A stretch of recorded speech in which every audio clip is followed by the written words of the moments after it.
for putting together that VIP package for us.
And folks, to show our appreciation to Bob's Sporting Goods and Matt and his son Brady for being here, Matt Schleck's son, Brady's going to step on out and throw the first pitch.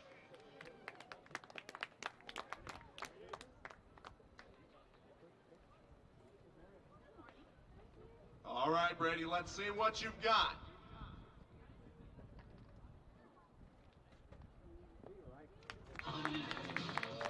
Looks like it was money to me. Ladies and gentlemen, please put your hands together for Brady Schleck.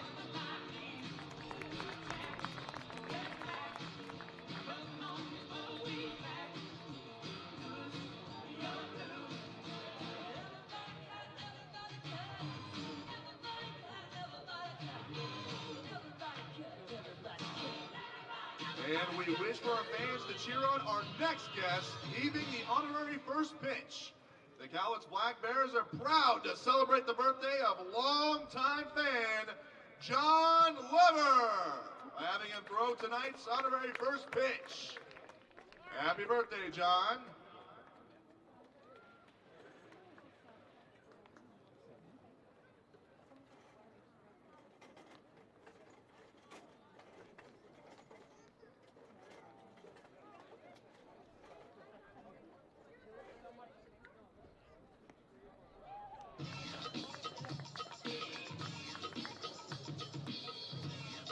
Nice throw, John.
Ladies and gentlemen, please welcome your 2022 Cowlitz Black Bears.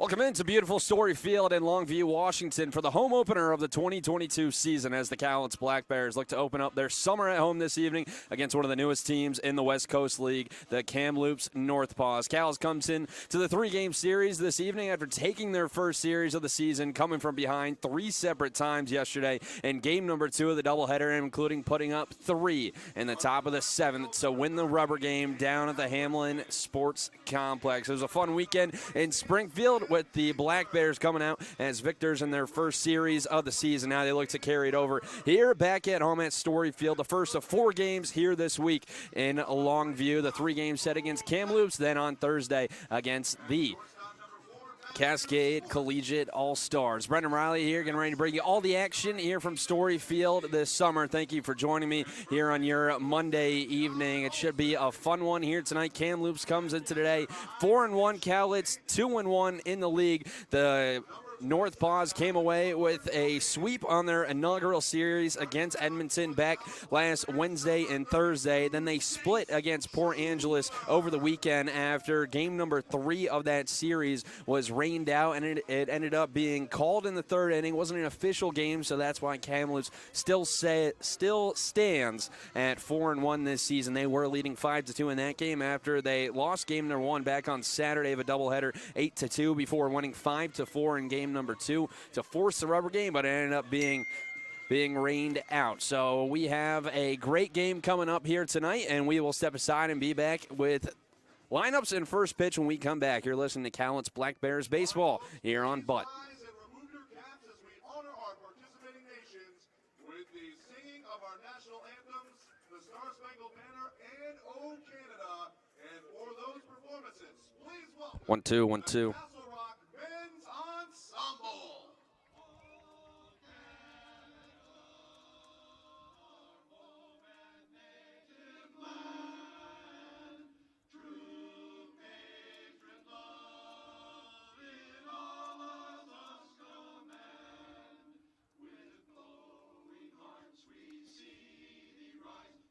One, two, 1-2.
Ladies and gentlemen, give it up for the Castle Rock Men's Ensemble. So if you want to dissolve, you have to use the... If you want to dissolve or swipe or flash or whatever, you have to use the... Yeah, there's just straight. During the game, you want just straight.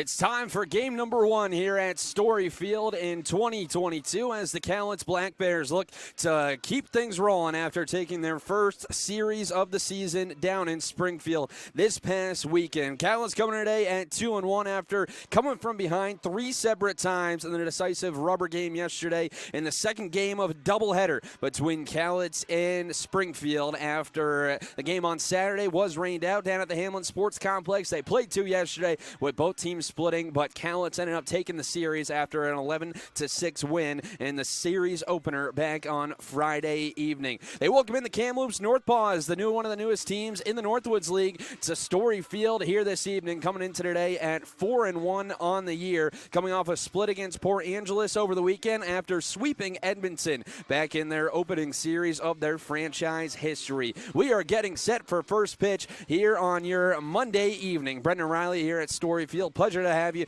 join me here on your Monday as we get you set for what should be a good one between the leader in the North Division, Kamloops, and the Cowlitz Black Bears, who are 1 game behind in the South Division behind the Corvallis Knights that started off 3-0. Pitcher getting the start here today, hometown kid from Kelso, a Lower Columbia College product, Jace Schuler, a 2.7 ERA, 7 appearances, went 16 2/3 innings pitched, 7 runs, 5 earned, 5 walks, and 16 strikeouts for Lower Columbia College this past year. He'll face a Kamloops lineup that's hitting 189 over their first 5 games coming into tonight. We're leading 5-2 in the 3rd inning yesterday before the game ended up being rained out. Felix Chenier-Rondeau, the right fielder, set to dig in and lead things off. Here comes the first pitch from Schuler. It's a changeup that misses down and in for ball number 1. We're off and running at 6:32 this evening. Beautiful Monday evening here in Longview. 64 degrees with winds out of the northwest at 3 miles per hour and partly cloudy skies. The 1-0 to the right fielder over the inside corner, calling for a strike. Counts even at 1-1. Beautiful evening for the home opener. Had some pregame festivities as well as all the Black Bears got called out to the field, as well as a speech from the GM, Gus Farah, as well. The 1-1. Another off-speed pitch. This one misses high and away as Chenier-Rondeau ahead in the count 2-1 as we're just underway here this evening in Longview. Beautiful night as well. The 2-1 coming. Fastball, this one ripped into right field. Caden Parker on the run, and he's not going to get there as this one's going to bang up against the base of the wall. Chenier-Rondeau digging for 2, and he'll be in there standing with a leadoff double. So 1 batter and a runner already in scoring position for Kamloops as Chenier-Rondeau comes through with his 2nd double on the season. And that's going to bring up Hunter Swap, the center fielder. Give you the Kamloops lineup this evening. Chenier-Rondeau just ripped a double, led things off. Hunter Swap is in center batting 2nd. Zach Beatty, he's in left batting 3rd. Nolan Austin, the 3rd baseman, does the cleanup duties. Noah Orrs behind the plate in the middle of the order. Angus State, the 2nd baseman, bats 6th. Cade Huff is batting 7th at 1st. Dylan Zavala does the designated hitting, and Tommy Green, the shortstop, rounds out the starting 9 for Cole Armstrong this evening. Hunter Swap digs in from the right side. The first pitch from Schuler, a changeup cut on and miss for strike number 1. Schuler this year, talked about the ERA, but opponents hit 373 against him. The 6'3", 190-pound freshman from LCC. Went to Kelso High School as well, where he's an all-star selection. Longest outing of the year for LCC came a couple of weeks ago on May 22nd. The 0-1, a breaking ball that misses high, is rather called for a strike on the inside corner. It quickly goes to 0-2. We'll give you the umpires this evening. Chris Castro has the base paths, and Isaac McAllister calling balls and strikes this evening in Longview. 0-2 the count to the center fielder, Hunter Swap, the junior from Heber City, Utah. Schuler comes set at the chest, takes a look back at Chenier-Rondeau on 2nd. The 0-2. Breaking ball fouled back to the backstop, and we'll do it again. Swap, the Salt Lake Community College product, the JUCO in the Scenic West Athletic Conference, hitting 143 over his first 2 games with a hit and 7 at-bats, a walk and 3 strikeouts as well. Went 0 for 1 yesterday with a walk and came in to score one of the 5 runs for Kamloops before the game was called in the 3rd inning. A long pause, the 0-2. Fastball, good spot, just misses down and away. Count goes to 1-2 to the center fielder. He's hitless over his last 2 games. He got the nod in the first game on Saturday. That was the 8-2 loss to Kamloops against Port Angeles. He went 0 for 3 with a walk and 2 strikeouts, but has reach in each of his last 2. Hit .376 this past year for Salt Lake Community College. The 1-2 from Schuler. Change up, foul back to the screen, and we'll do it again. A good battle here between Jace Schuler and Hunter Swap, the two-hitter for Kamloops.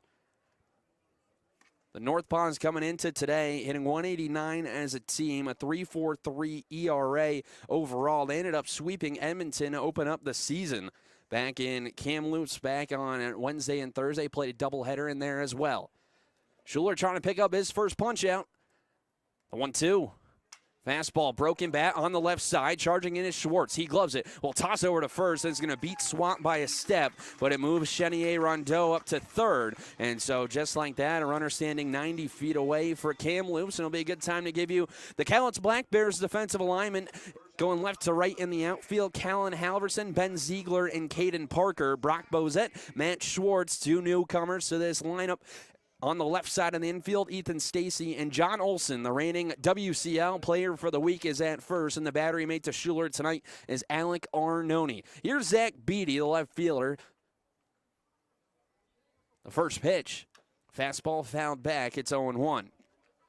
Beatty, usually a first baseman, today in left field. The junior from Maple Park, Illinois, 6'7", 270 from McCook Community College, a JUCO in Nebraska. Beatty recently announced that he is committed to Kansas Wesleyan, an NAIA school in Salina, Kansas. Played 4 games so far out of the first 5 for Kamloops. The 0-1. Curveball, bouncing ball on the left side. Bozette has it. His only play is going to be first, as that's going to be an RBI ground out for Zach Beatty as he picks up RBI number 3 on the year. And Kamloops takes an early 1-0 lead here on the home opener here at Story Field. So now they'll empty the bases for Nolan Austin, the cleanup man, the sophomore from Kamloops.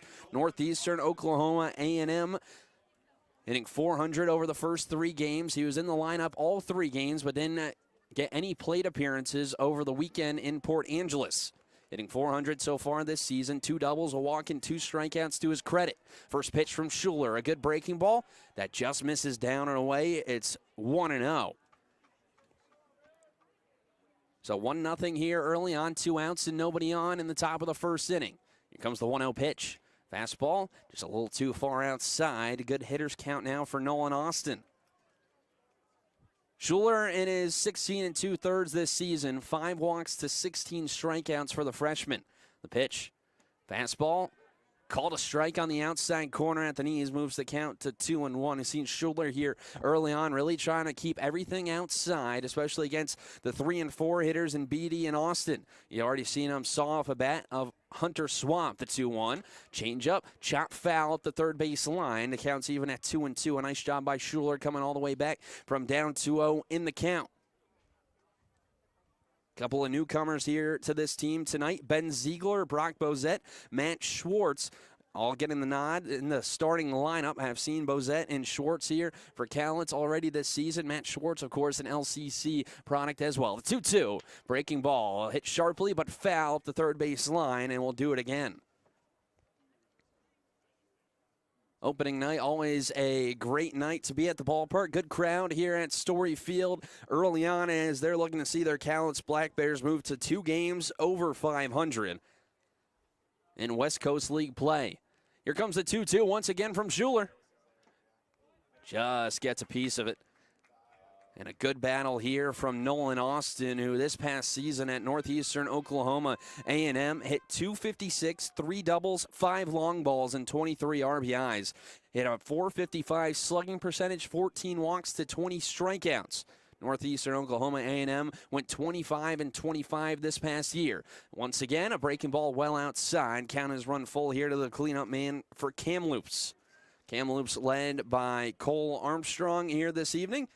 Make the long trip down, 3 here, and then 3 in Kamloops in the beginning of July between these two teams. Payoff pitch, changeup, got him swinging for strike number 3, and the side is retired. But Kamloops, they strike first. They score 1 run on 1 hit, no errors. They leave no runners left on base through half an inning here on opening night at Story Field. It's Kamloops 1 and Cowlitz 0. You're listening to Cowlitz Black Bears baseball and watching on Mixler.com.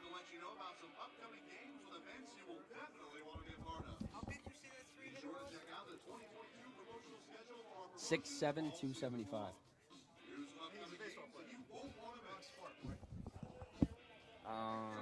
He wants something. Yeah. He holds the RBI record at his JUCO, 143 in 2 years.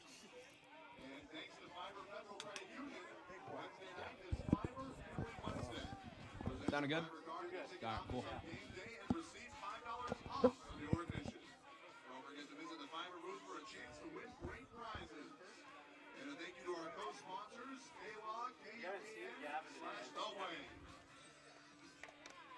And on Thursday, June 9th, it's our Dash for Cash, courtesy of Twin City Bank.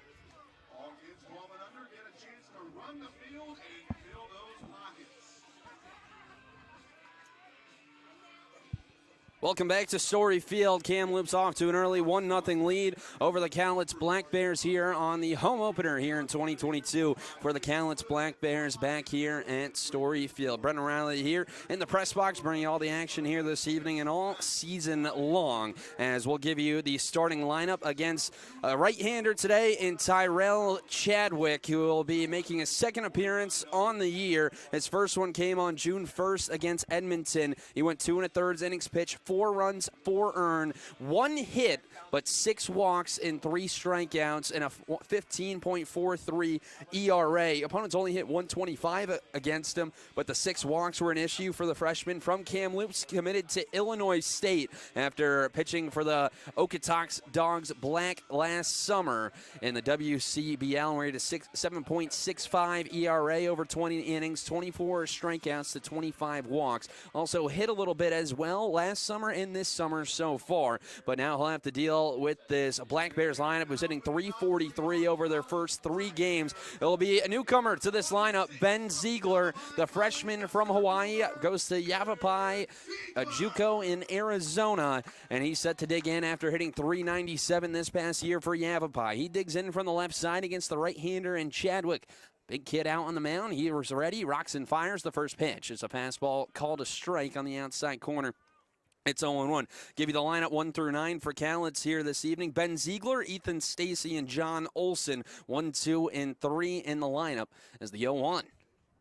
Fastball misses inside. Counts even at 1-1. John Olson, of course, the reigning WCL Player of the Week after going 11 for 12 over the weekend. Brock Bozette, Matt Schwartz, and Callan Halverson 4, 5, and 6. The pitch. Fastball in the dirt. Nice block by Orr, the catcher. It's 2-1.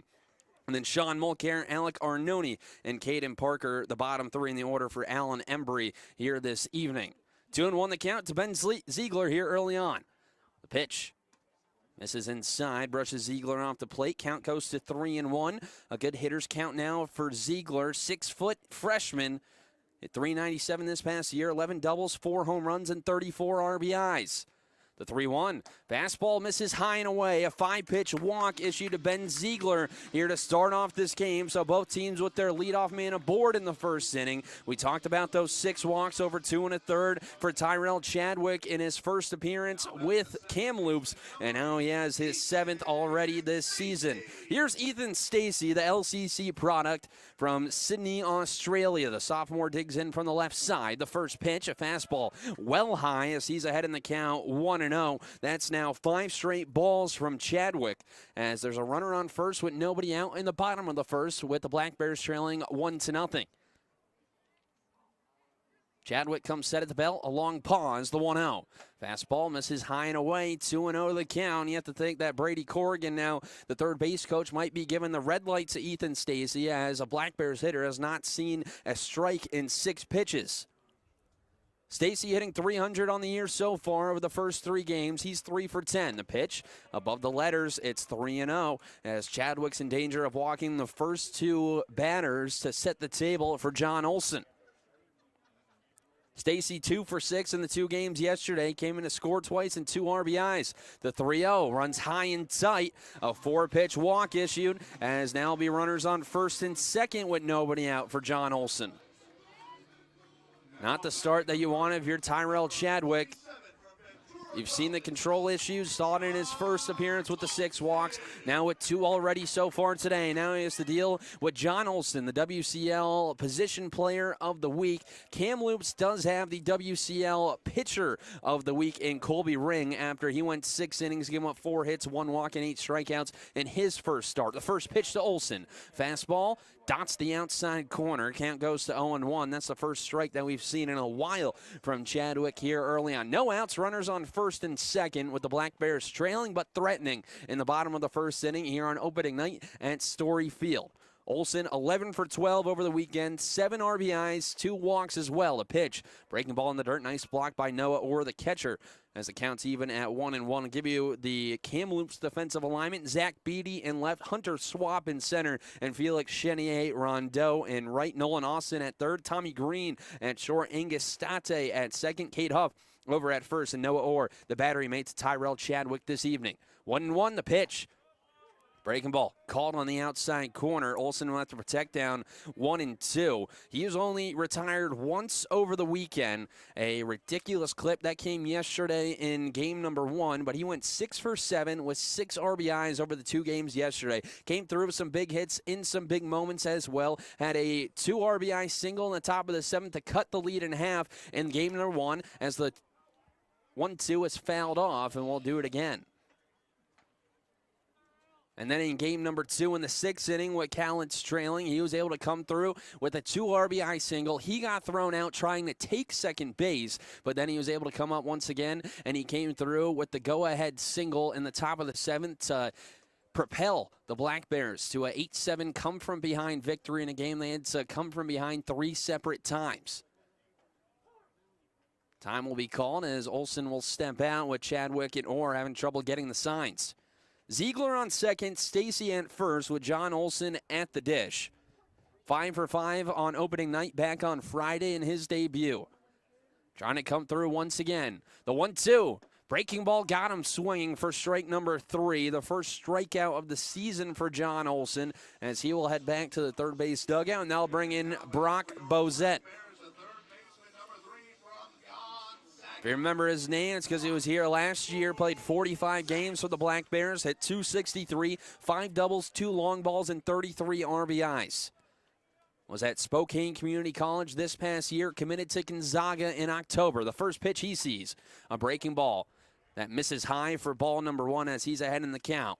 1 out, runners on first and second, bottom 1 at Story Field. Beautiful evening. Couldn't ask for a more scenic evening here in Longview, Washington for the home opener of the 2022 season. 1-0 pitch. Fastball runs high and in, skips all the way to the backstop. Both runners will advance 90 feet, and it's going to be 2 runners in scoring position early on for Brock Bozette. Bozette heading to Gonzaga this coming fall after Gonzaga, they got bounced from their regional pretty quickly. Well, he's committed there this upcoming year. Both his brothers, Bo and Blake, both played baseball for Gonzaga. Said that he chose Gonzaga because it felt like home from the start. 2-0. Fastball. Called a strike. A little bit of a borderline call there, but it's 2-1. This past season at Spokane, hit .286, came in to score 21 times in 22 games, 2 doubles, 3 home runs, and 17 RBIs.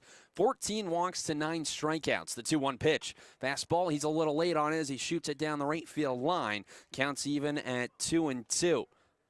So Ziegler on third, Stacy on second. Bozette trying to come through here in his first plate appearance with the Black Bears in 2022. Chadwick working out of the windup with the runner on third. He gets the sign from Orr. He's ready. Rocks and fires the 2-2. Fastball, and it's laced down the right field line again, and we'll do it again at 2-2. Spokane went 31-14-1 this past year. Lost to Lane on May 27th to end their season in the NWAC tournament here at Story Field.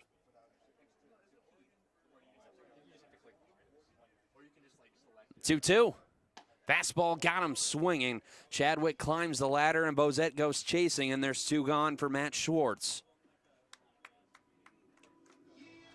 So after control issues early on for Chadwick, after walking the first 2 batters, he comes back with 2 straight strikeouts against Olson and Bozette, as that's going to bring in Matt Schwartz as he gets an applause. The LCC product a native of Spokane, digging in from the right side. The first pitch he sees, a fastball, misses outside for ball number 1. Schwartz, a sophomore, at 246 for LCC this past year. 6 doubles, a triple, and 2 home runs. Second year here in Cowlitz after hitting 265 a season ago with 21 RBIs. The pitch, fastball, this one sent in the air to right field, not very deep. Chenier Rondeau ranges over. He'll make the catch, and the side is retired. So Cowlitz, they threaten in the bottom of the first inning, but aren't able to push any runs across. They score no runs on no hits, no errors. They leave 2 runners in scoring position. Through 1 inning here at Story Field here on the home opener of the season.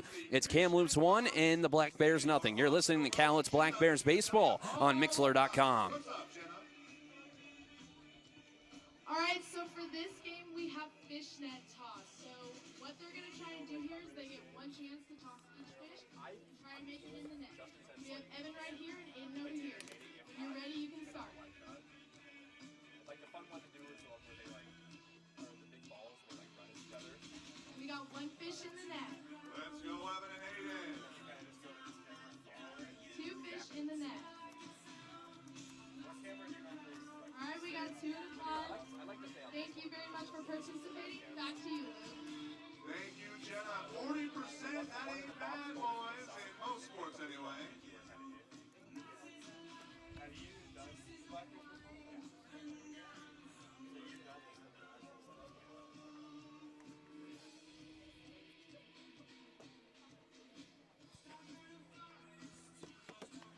And folks, we want to remind you, when traveling Spirit Lake Highway, stop by Drew's Grocery for the food. 1-0 Kamloops as we go to the top of the second inning here at Story Field on the College of Lower Columbia. Brendan Riley here, bringing you all the action here this evening as the Black Bears look to take their second game in a row, win 2 in a row for the first time this season. They're trailing after there was a leadoff double in the top of the first by Felix Chenier Rondeau, and then he came in to score on a broken bat single by Zach Beatty. Here's Noah Orr, the catcher, to lead things off as Jay Schuler back out for his second inning of work. First pitch he delivers as a fastball that misses high and away for ball number 1. To the catcher here tonight, the senior from Richmond, British Columbia, plays for the University of British Columbia, where he hit .335 this past season. The 1-0. Fastball in the dirt, bounces a couple of feet in front of home plate, quickly 2-0. Black Bears threatened in the bottom half of the first. First 2 hitters got on as they were walked, Ziegler and Stacy, but they are stranded on second and third after 2 straight strikeouts and a fly out to right. 2-0. Misses downstairs, we'll say. It's 3-0. Or 10 doubles, a triple, 2 home runs, and 40 RBIs this past season for the University of British Columbia. The 3-0. Misses inside with the off-speed pitch. 4-pitch walk issued to Noah Orr to lead off the game. His 3rd walk on the season. I'll bring up Angus State, the senior from Palo Alto, California. No outs and a runner at first. Cowlitz trailing 1-0 in the top of the second inning. Looking to keep things rolling after coming from behind yesterday in game number 2. In game number 1, the bats just didn't get going until the later part of that game. Cowlitz in game number 1 yesterday, only 6 hits, with 4 of those coming in the final 3 frames. Schuler working out the stretch. The first pitch to State is chopped foul at the third base line, just a few feet to the left of the third base bag. It's quickly 0-1 to the Kamloops second baseman, a Moorhead State product. Played in 4 games so far this season for Kamloops, hitting .154, 2 hits and 13 at-bats. Does have an extra base hit. That was a double, a couple of RBIs, a walk, and 6 strikeouts. Small lead over at first for Orr. The 0-1. Breaking ball, a good spot on the outside corner from Schuler. It's 0-2. State went 1 for 2 yesterday, a pair of RBIs, and it was a RBI double, a 2 RBI double, in which a game up in Port Angeles, Kamloops was leading 5-2 before the game ended up being postponed due to weather. 0-2, another breaker. He's just able to foul it off, and we'll do it again at 0-2.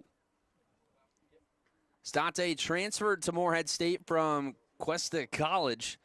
Same school as Tommy Green, where he transferred from down in the 9-hole, the shortstop. He transferred to Oakland. State hit .333 back in 2020. Spent 2019 at De Anza College, JUCO in Cupertino, California. Was at St. Mary's last season as well in 2021. 0-2 the count with no outs in the top of the second. Schuler's 0-2. Fastball. Got him looking on the outside corner. There's the second punch out for Jay Schuler this evening, and there's one away in the top of the second. A good pitch there. He came with the off-speed stuff, and he had Orr out in front, and then he froze him with the heater on the outside corner, as that's going to bring in Cade Huff, the freshman, a University of Arizona commit, as he digs in from the left side.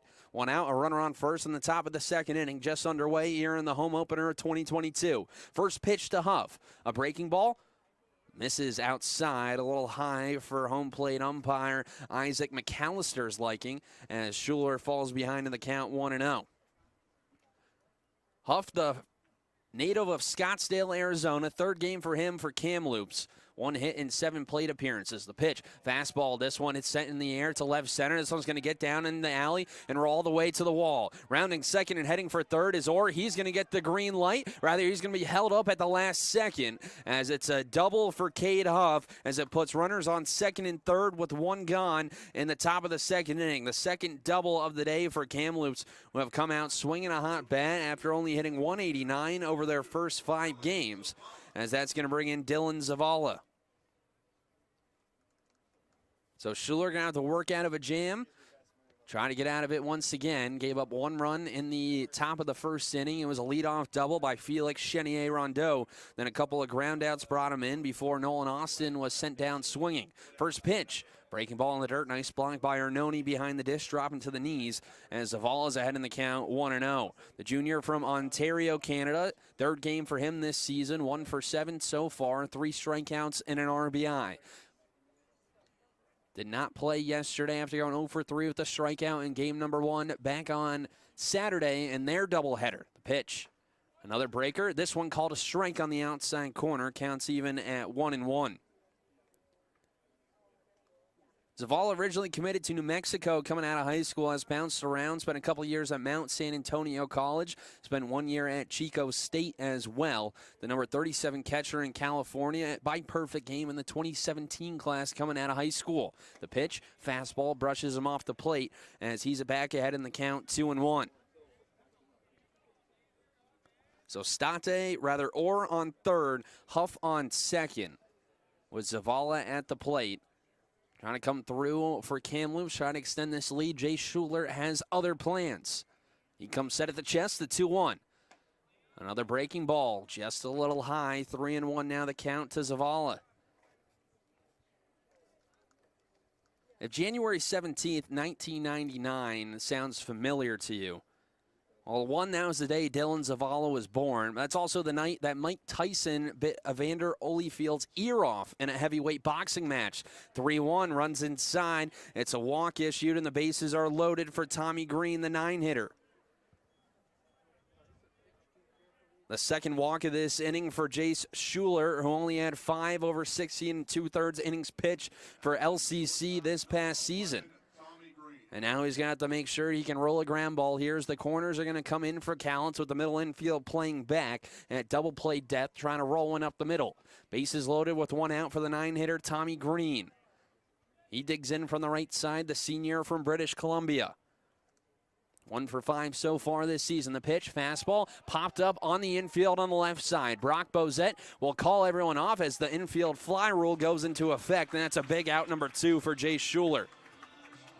Exactly what you needed, and now here comes the big test with Felix Chenier-Rondeau.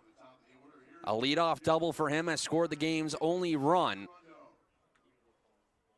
as Callants trying to escape a jam and Jay Schuler trying to escape a jam. 2 outs and the bases loaded, with the Black Bears trailing 1-0 in the top of the second inning. Chenier-Rondeau against Jay Schuler, as now we're going to get our first visit from Brady Corrigan, the Black Bears pitching coach. Pitcher at Arizona State over the past couple of years before becoming a graduate assistant this past season, as it's his first year in Callants with the Black Bears.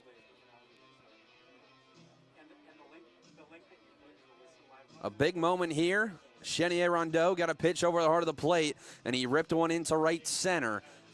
The junior from Blainville, Quebec. He goes to the Oklahoma City University NAIA in the SAC Conference.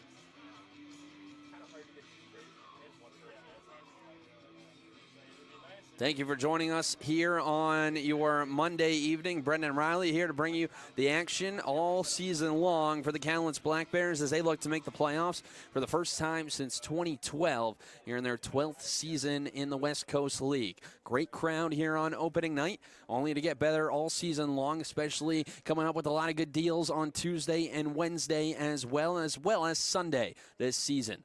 But 2 outs and the bases loaded with Felix Chenier-Rondeau at the plate. Righty on lefty matchup, the first pitch. A breaking ball misses outside. It's 1-0. Chenier-Rondeau, his second double of the year back an inning ago. Went 1 for 2 yesterday with an RBI. After going 0 for 5 with 2 strikeouts in game number 2 on Saturday. 1-0 pitch. Fastball runs high and away. 2-0 now. A good hitter's count for Chenier-Rondeau. And Schuler's going to have to come here with a pitch. Oklahoma City University lost to Mid-America Nazarene in the NAIA Baseball Championship opening round in the Oklahoma City bracket. Southeastern from New Jersey went on to win the whole thing. The 2-0 pitch, fastball. This one popped up straight up the chute, and it's going to get out of play for a foul ball. It's 2-1. Saw 2 breaking balls from Schuler on the first 2 pitches of this at bat, and he tries to sneak a fastball by Chenier-Rondeau. Now we'll have to see what Schuler has here. Orr on third, Huff on second, Zavala on at first. 2-1 the count. The pitch. Fastball hit sharply. A backhanded stop by the second baseman, Stacy. He'll go the short way to second, and he'll get out of the jam. What a play by Ethan Stacy, being able to rob a couple of RBIs from Felix Chenier-Rondeau. He helps out his LCC teammate as we head to the bottom of the second. Kamloops, no runs on 1 hit, no errors. They leave the bases loaded through an inning and a half here at Story Field. It's Kamloops 1 and Cowlitz nothing. You're listening to Cowlitz Black Bears Baseball on Mixler.com. Every game that features a Black Bears home run, you will receive a free case of bottled water with any purchase when you show your game ticket at your local Longview grocery outlet.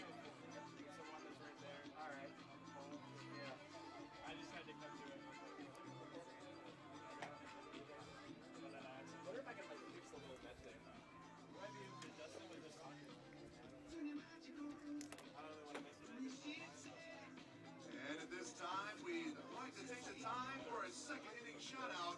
Please welcome our special guest in the Corby Suites from Snap Fitness.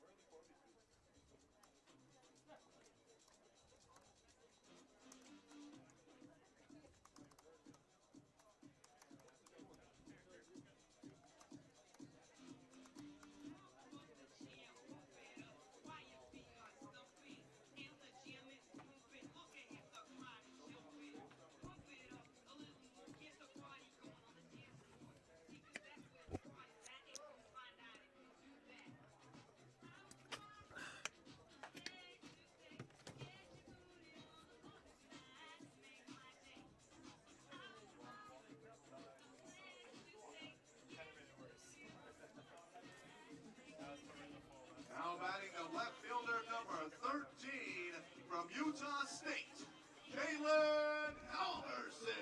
1-0 Kamloops as we go to the bottom of the second inning here at Story Field. Callan Halverson to lead things off. The first pitch. Fastball. This one sent in the air into shallow right center field. State ranging back. He'll make the catch with Chenier-Rondeau bearing right down on him. So 1 pitch and 1 out for Tyrell Chadwick to lead off the bottom of the second inning as Halverson pops out.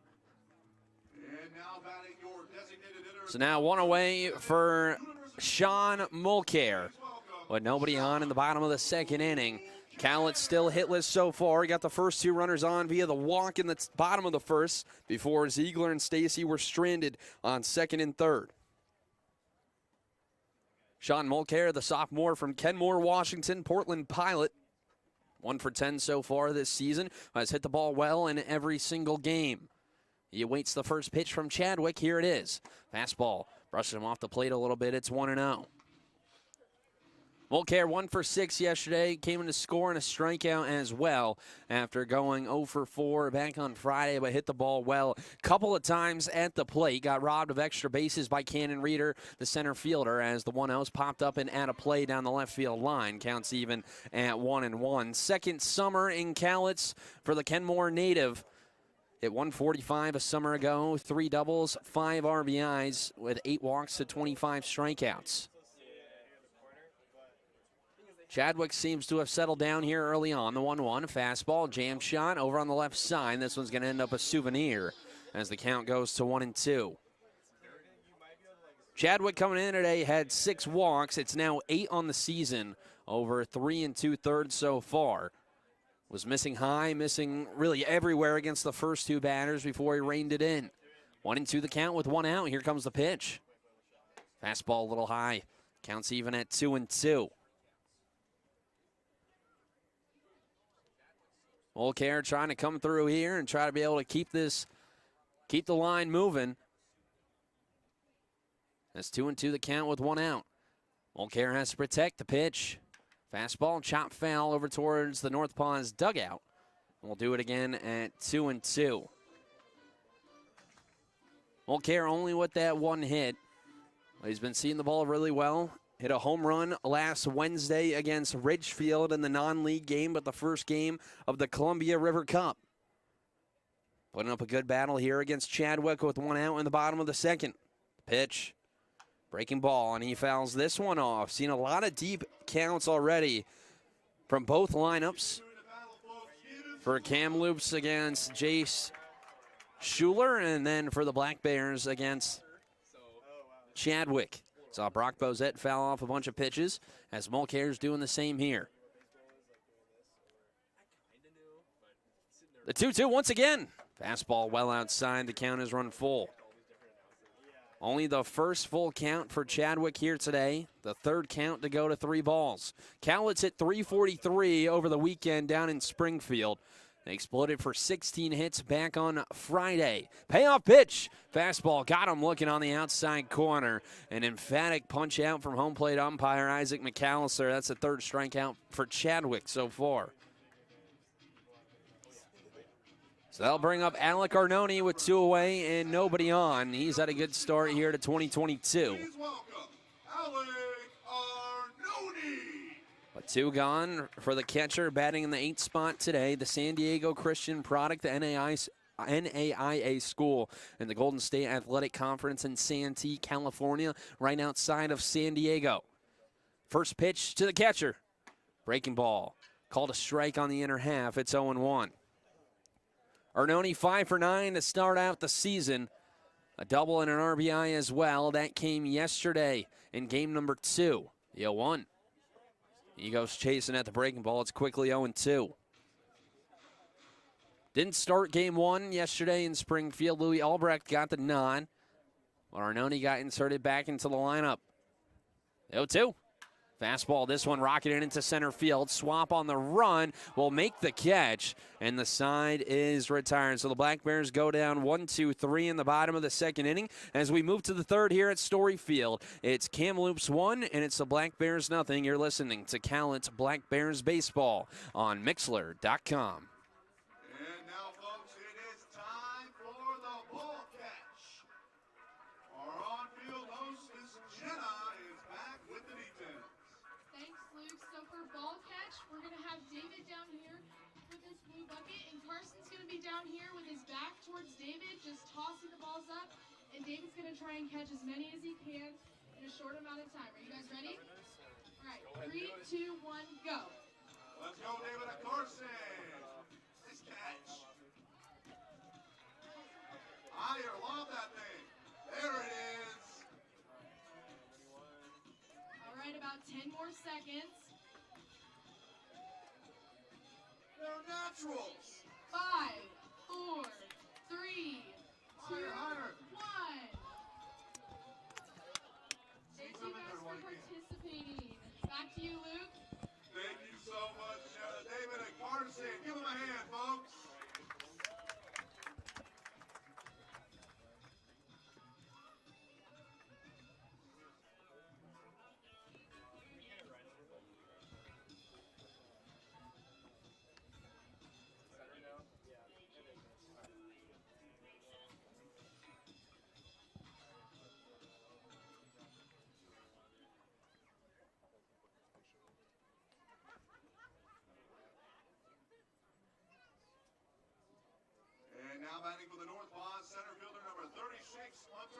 2, 3, and 4 coming up for Kamloops in the top of the third inning will be Hunter Swamp, the center fielder, to lead things off for the NorthPaws here against Jay Schuler. Here comes the first pitch.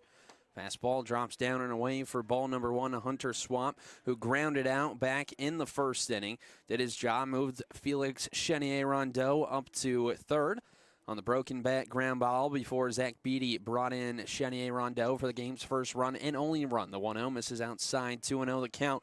Not a ton of first pitch strikes for Jay Schuler here this evening as he deals with the junior from Heber City, Utah, the Salt Lake Community College product. Hitting 143 on the season so far. 2-0, chop foul up the third base line. Count goes to 2-1.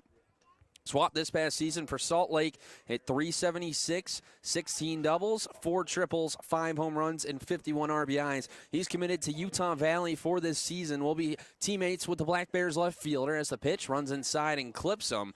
As the leadoff man is going to be on for the third straight inning here so far this evening. Swap will be teammates with Callan Halverson this upcoming fall as he will take first, and that'll bring up Zach Beatty, the left fielder. So no outs and a runner on first. Another unforced error by Jay Schuler that he's going to have to work around. The double back in the first and the walk to lead off the second as the Black Bears are able to have a bases-loaded jam thanks to Ethan Stacy making a beautiful diving play. First pitch to Zach Beatty. Misses inside for ball number 1 to the left fielder. Nicknamed Big Country, 6'7", 270 in that right-handed batter's box. 354 average this past year with 63 RBIs and 18 home runs at an all-region 9 team. The 1-0 chopped through the left side for a base hit. Zach Beatty now with only his second hit so far this season. Puts runners on first and second here in the top of the third for Kamloops. That'll bring in Nolan Austin with no outs, runners on first and second. As Schuler once again have to dance out of a jam.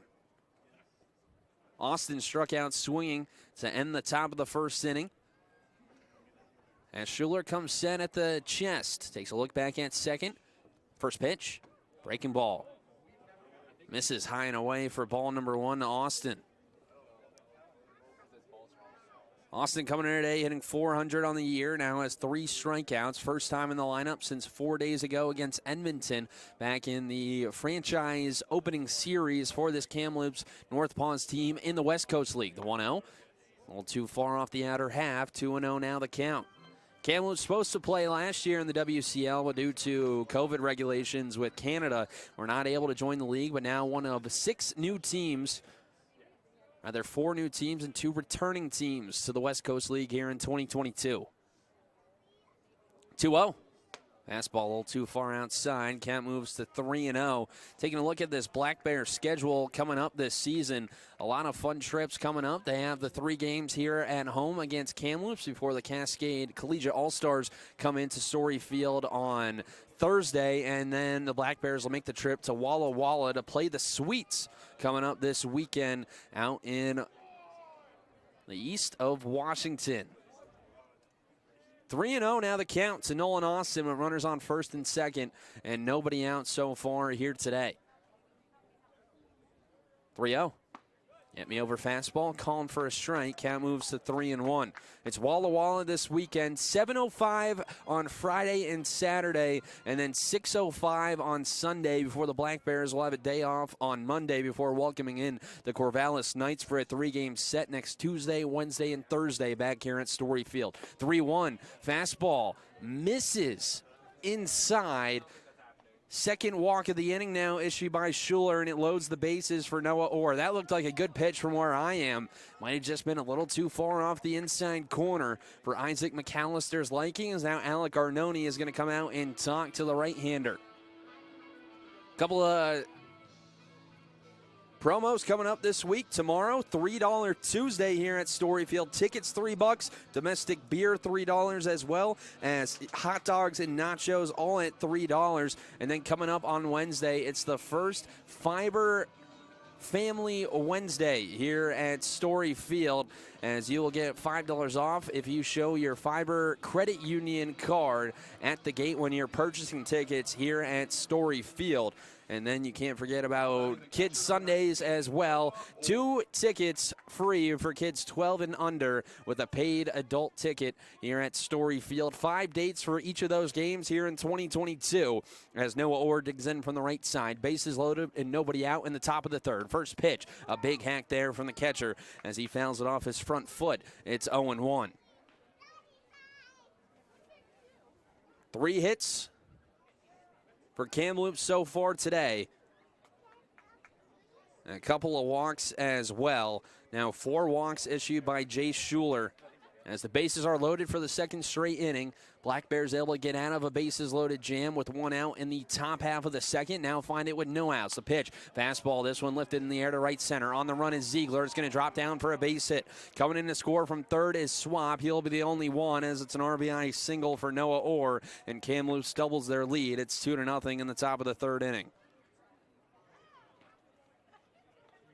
So Orr comes through with his first RBI on the season as Kamloops goes station to station as Angus State is now set to dig in with another opportunity. He struck out on 3 pitches an inning ago. His 7th strikeout over his first 5 games.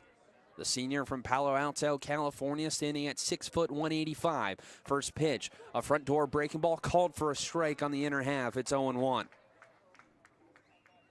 State went 1 for 2 yesterday with a pair of RBIs on a double after going 1 for 6 in the doubleheader on Saturday, in which Kamloops split against the Port Angeles lefties. 0-1 the count. Pitch. Another breaker. Same spot, same call. It's quickly 0-2. A nice bounce back from Jay Schuler after the first 4 have reached for Kamloops.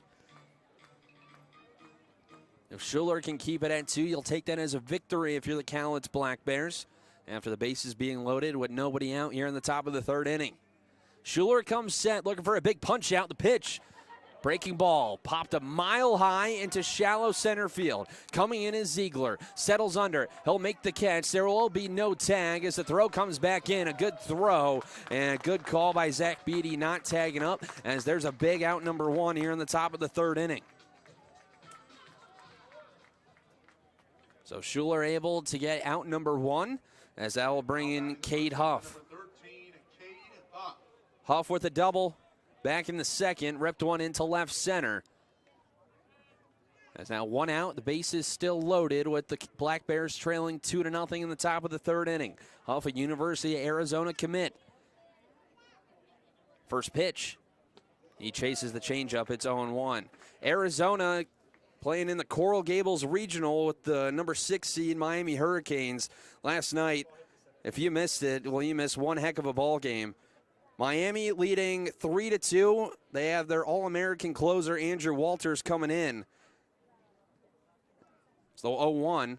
And the dirt once again, nice block by Arnone, counts even at 1-1. Arizona was down to their final strike, and Walters, the closer, left a fastball over the heart of the plate. It was ripped into right center. 2 runs came in to score, and Arizona ended up knocking off Miami and eliminating them, the first national seed, a top 8 seed in the NCAA tournament to be eliminated. The 1-1 foul back to the screen. It's 1-2. They went on to play Ole Miss today, and in that one, from what I was looking at before the game, it was all Ole Miss in that one in the Coral Gables Regional. Arizona was going to beat the Rebels twice after Ole Miss beat Miami 2-1 yesterday. That whole regional pushed back a day due to rain in South Florida. There's a tropical storm getting ready to come to South Florida as well, and it's only June. Usually don't get those till about August down in Miami. The 1-2, fastball in the dirt, counts even at 2-2. Jay Schuler trying to keep this at a 2-0 ball game in the top of the third. 1 out and the bases still loaded. Beatty at third, Austin at second, and Noah Orr at first.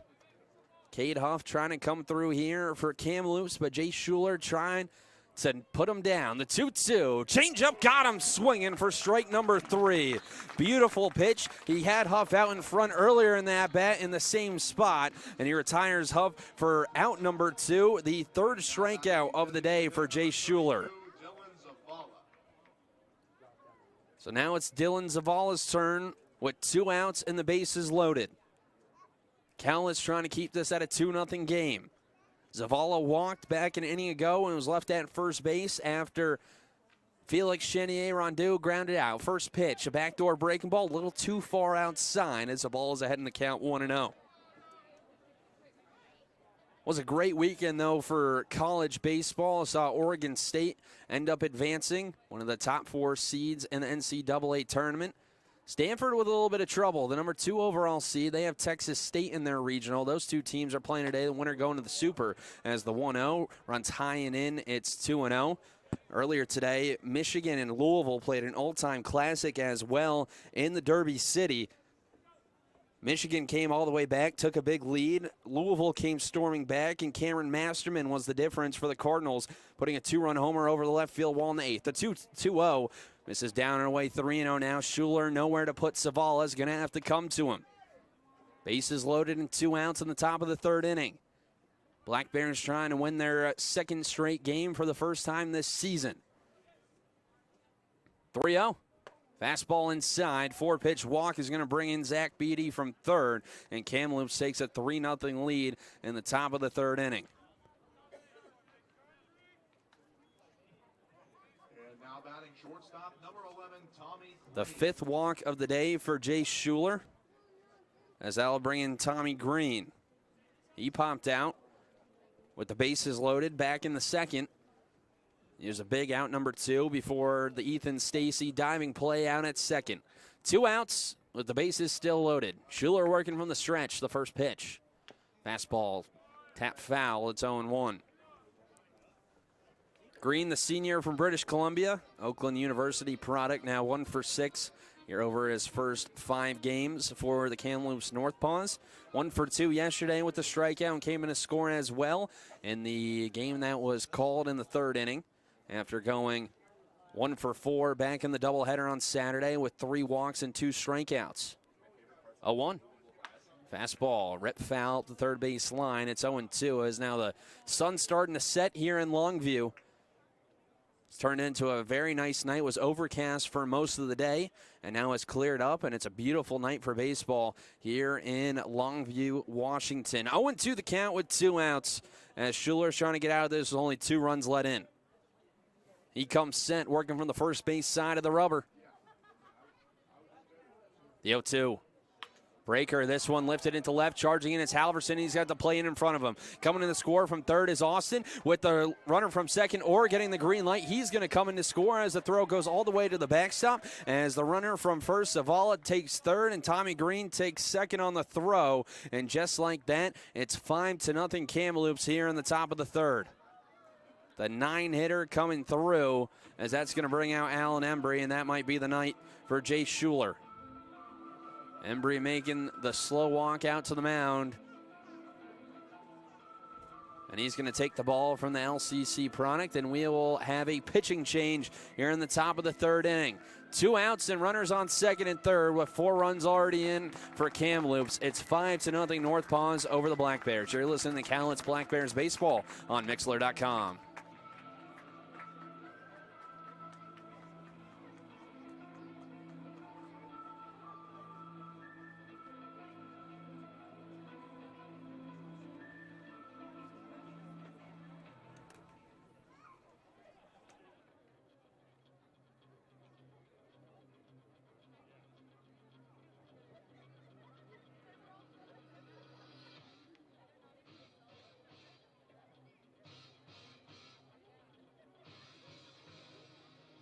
Now warming up on the mound for the Cowlitz Black Bears, number 21 out of Chaffee College, Brendan Wedge.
Now back to the top of the lineup. Here is the right fielder, number 29, Felix Chenier Rondeau.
And he got him in style. Let me take a selfie. Okay, fans, Dream Dentistry invites you to grab your cell phone and take pictures of yourself, family, friends, and coworkers. Take a fun photo and post it online so we can see it. Tag Cowlitz Black Bears on Facebook and Instagram, and at Cowlitz B-Bears on Twitter. Make sure you hashtag it Bears of Summer and go Black Bears. CBB selfies are brought to you this season by Dream Dentistry.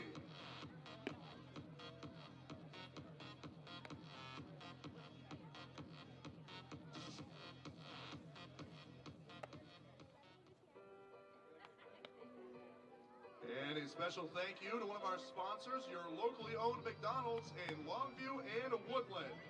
Try the new crispy chicken sandwiches and delicious meals for delicious items. Order and pay with the McDonald's app.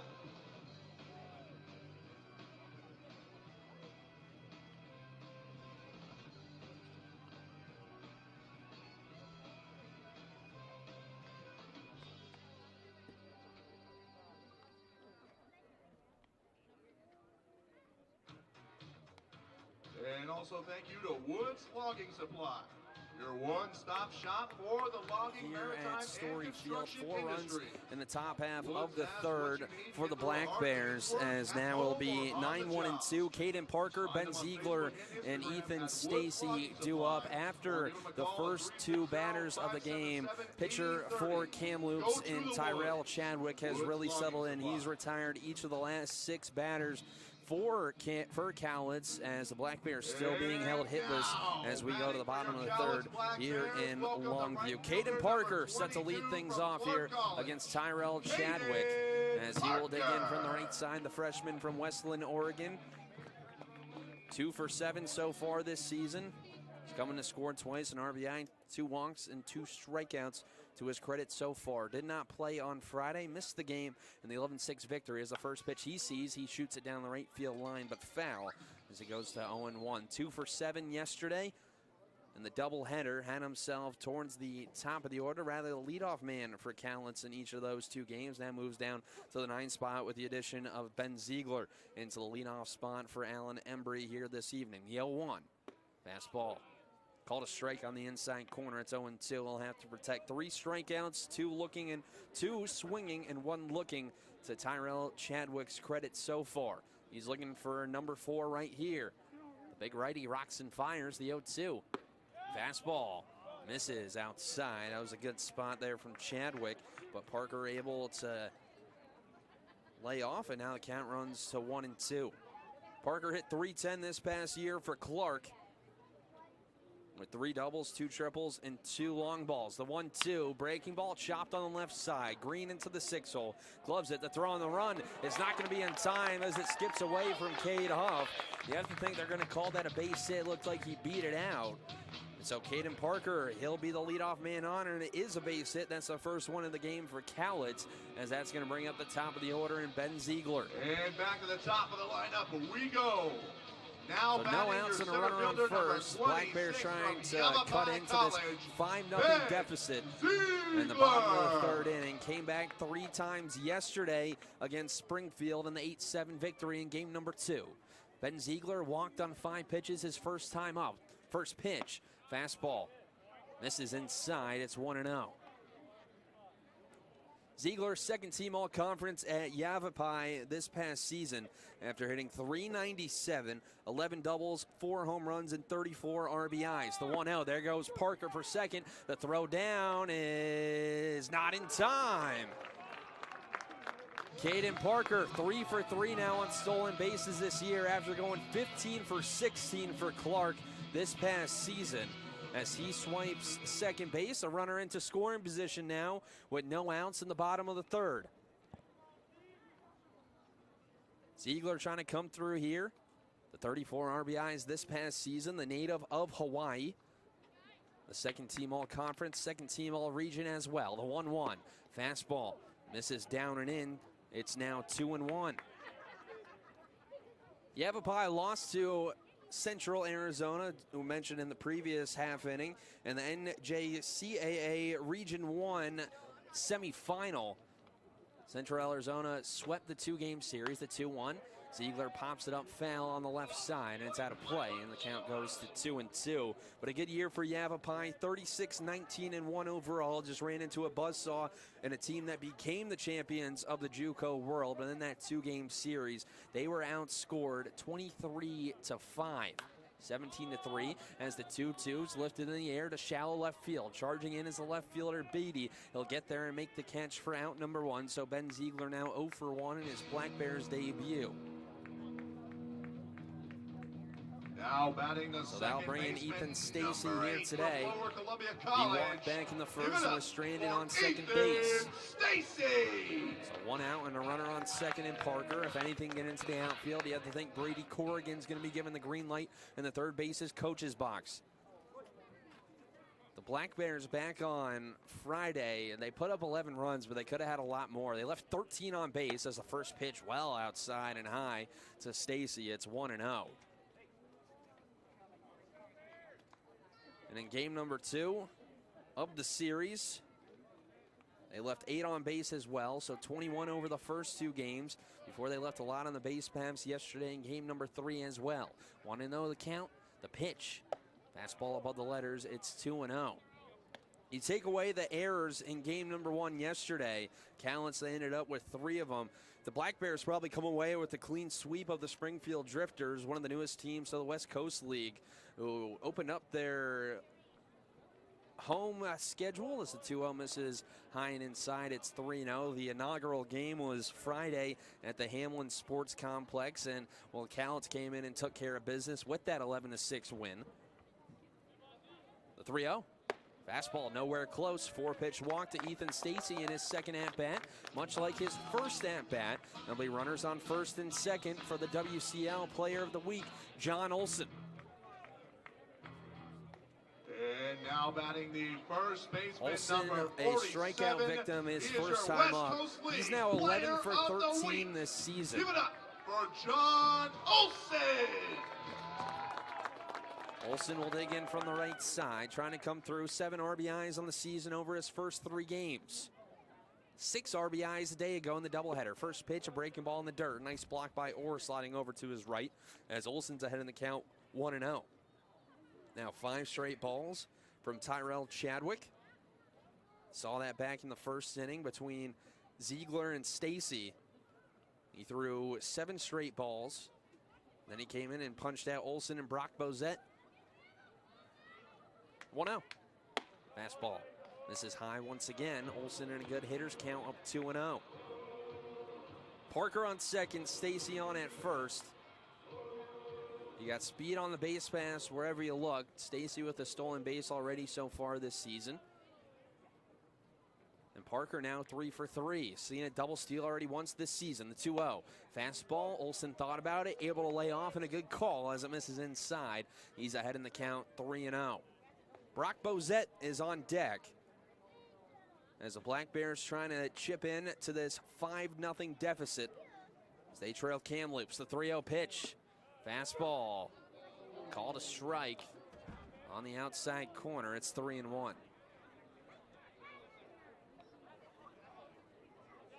Olson, the COVID freshman, native of Portland, Oregon, plays his college ball down in Ventura, California with the Ventura College Pirates. The 3-1. Fastball popped up and out of play on the right side. The count is run full to Olson. Only struck out 16 times this past year compared to 18 walks. He has 2 walks now compared to 1 strikeout. 3-2 the count with 1 out. Runners on first and second with the Black Bears trailing 5-0 in the bottom of the 3rd. Chadwick comes set at the belt. Payoff pitch. Fastball runs high and away. He walked him as the bases are now going to be loaded for Brock Bozette.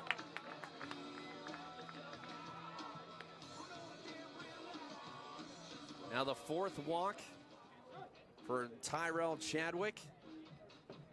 As now we have a mound visit. As now some action starting to get loose down the right field line for the Kamloops NorthPaws, one of the newest teams here in the West Coast League. Off to a pretty good start in their inaugural season.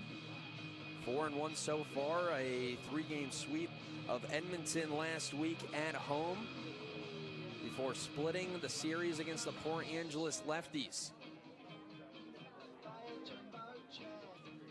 It's only the home opener, but there's a lot to come here at Story Field in 2022. Tomorrow night, 6:35 first pitch here at Story Field. It's also $3 Tuesdays, $3 tickets, $3 hot dogs and nachos, as well as $3 domestic beers as well. You want to make sure you get down here to Story Field some point this season on a Tuesday to catch these Cowlitz Black Bears and the Bears of Summer. Bases loaded, 1 out. Brock Bozette at the plate. Looking to come through here in a big way to cut into this 5-0 deficit.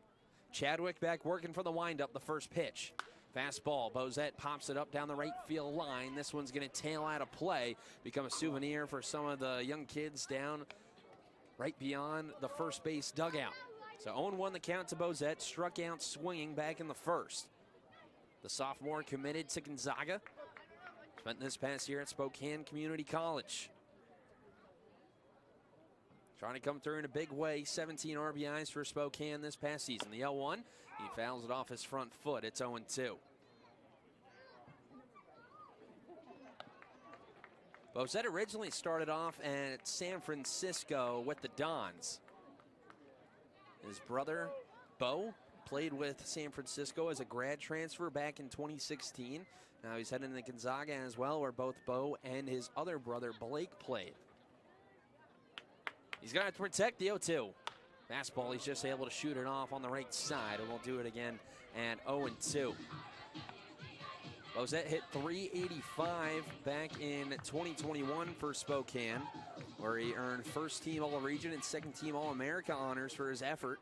Was also a West Coast League honorable mention a season ago after he hit .263 over 45 games and 33 RBIs for the Black Bears. The 0-2 once again. Fastball runs high and in. It's 1-2. Chadwick, when he misses up. He doesn't miss down. Seen only 1 or 2 wild pitches from the big right-hander, though. When he misses, you can tell he's just not getting that extension. 1-2. Fastball, this one sent in the air down the right field line. On the run is Chenier Rondeau into foul territory at the wall. And it's going to end up harmlessly falling out of play. Black Bears only with one hit. That came to lead off the inning from Caden Parker. And then a pair of walks has loaded the bases as Chadwick now trying to do what Jay Schuler did back in the second and get out of a bases-loaded jam. 1-2 the count with one out. Parker on third, Stacy on second, Olsen over at first. The corner infielders in with the middle infielders playing back for Kamloops. The 1-2. Breaking ball hit sharply through the right side for a base hit. Parker in to score easily. Being held up at third is Stacy as it's an RBI single for Brock Bozet here on his opening night with the Black Bears. And it's 5-1 in the bottom of the third. Bring the noise. But a good hitter's count now for Matt Schwartz, who flew out to Chenier Rondeau and right to end the first inning with the Black Bears stranding runners on second and third. Schwartz, the number 44 overall prospect in the state of Washington by perfect game in the 2019 class. Also the number 10 shortstop as well. The 2-0. Fastball well high, 3-0 now the count. If you're Schwartz and you've seen this control issues from Chadwick, you have to think the red light's going to be on here at 3-0. Here it comes. Fastball on the outer half, called for a strike. It's 3-1. Now you have to think the options are open for Matthew Schwartz. Doesn't want to go chasing, but wants to look for his pitch here.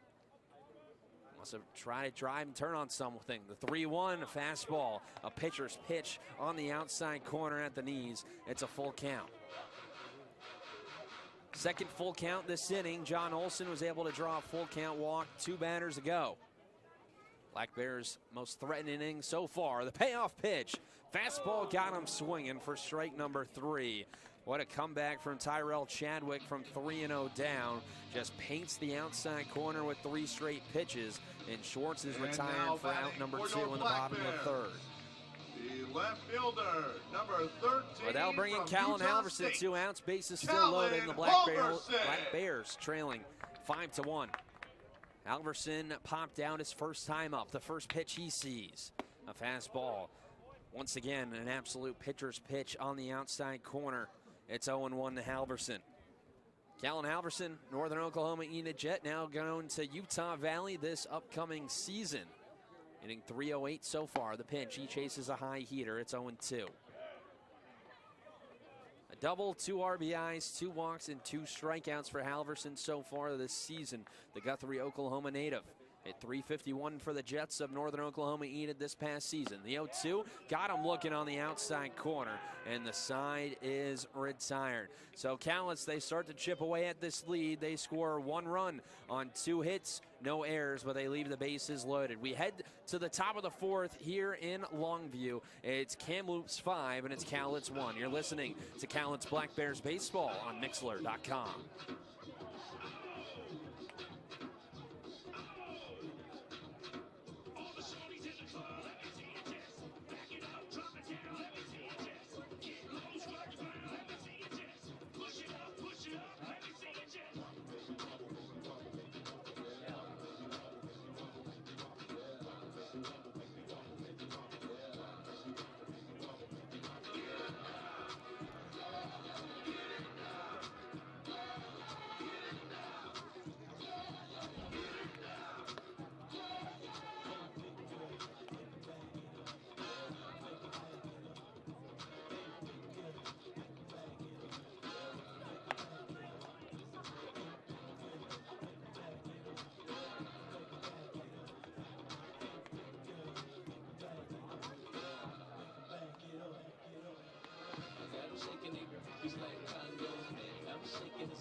Just a reminder, folks, at the merchandise tent, we've got all new swag for you Black Bears fans out there.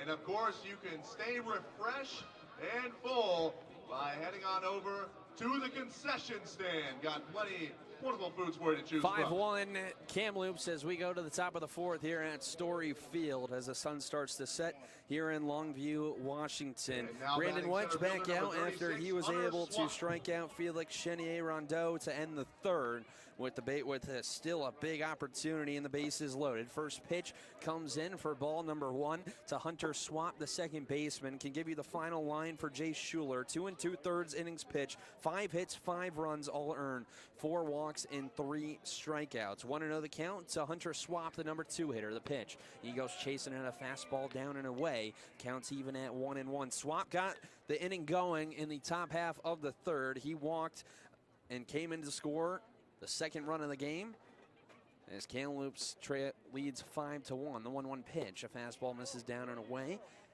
It's 2-1.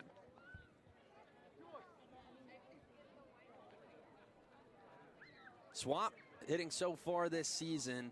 He's now 1 for his first 8 after a ground out back in the first. The pitch, fastball hit sharply, a warm burner right to Matthew Schwartz. He gloves it, fires a dart across the diamond, and it's an opening 6-3 put out in the top of the fourth inning, as that'll bring in Zach Beatty.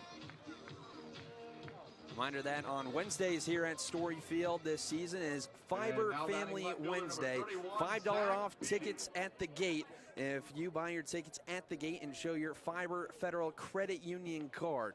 I want to make sure you capitalize on that. Save a little bucks. First pitch to Zach Beatty. Misses high and away for ball number 1.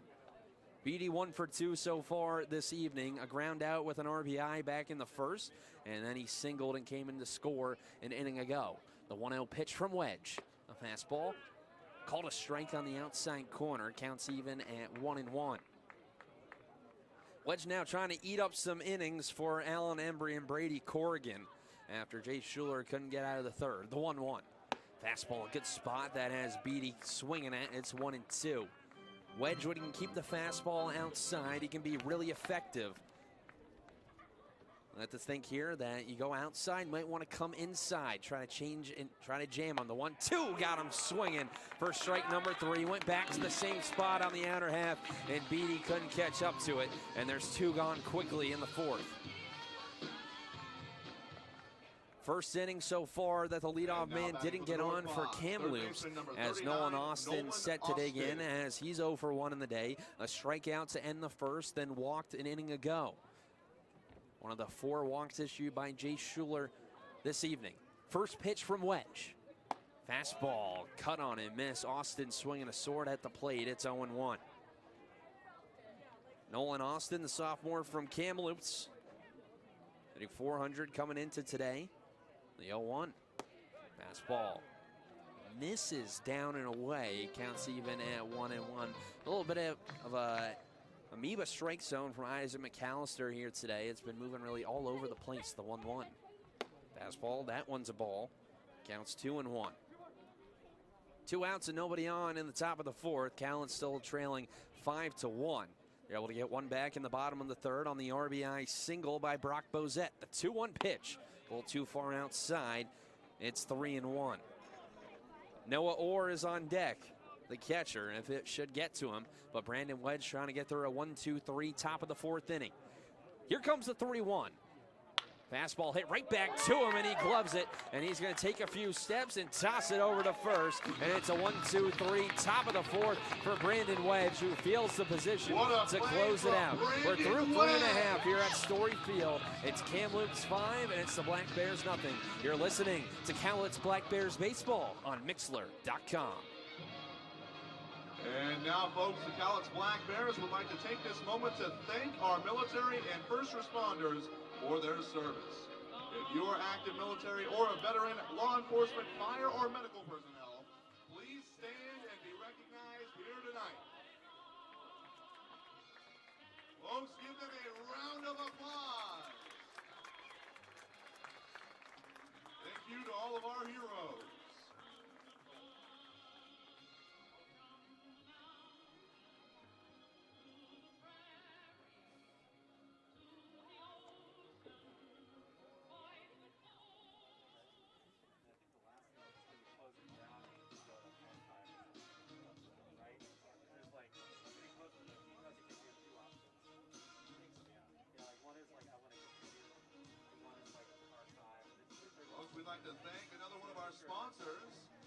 Longview Physical and Sports Therapy, providing quality physical rehabilitation services to clients throughout Southwest Washington. They're a proud Black Bears partner with an exceptional combined professional experience. Longview Physical and Sports Therapy. Also, thank you to your local NorthPaws paper mill. They've been providing customers with quality paper products for more than 37 years. Check out their copy paper on your next Costco trip. Supporting a local business as they strive to do for you.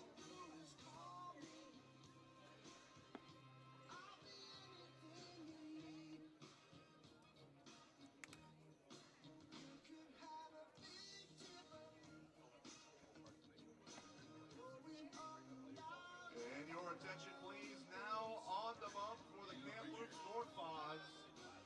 Number 30 from the University of the British Columbia, Sean Hefner.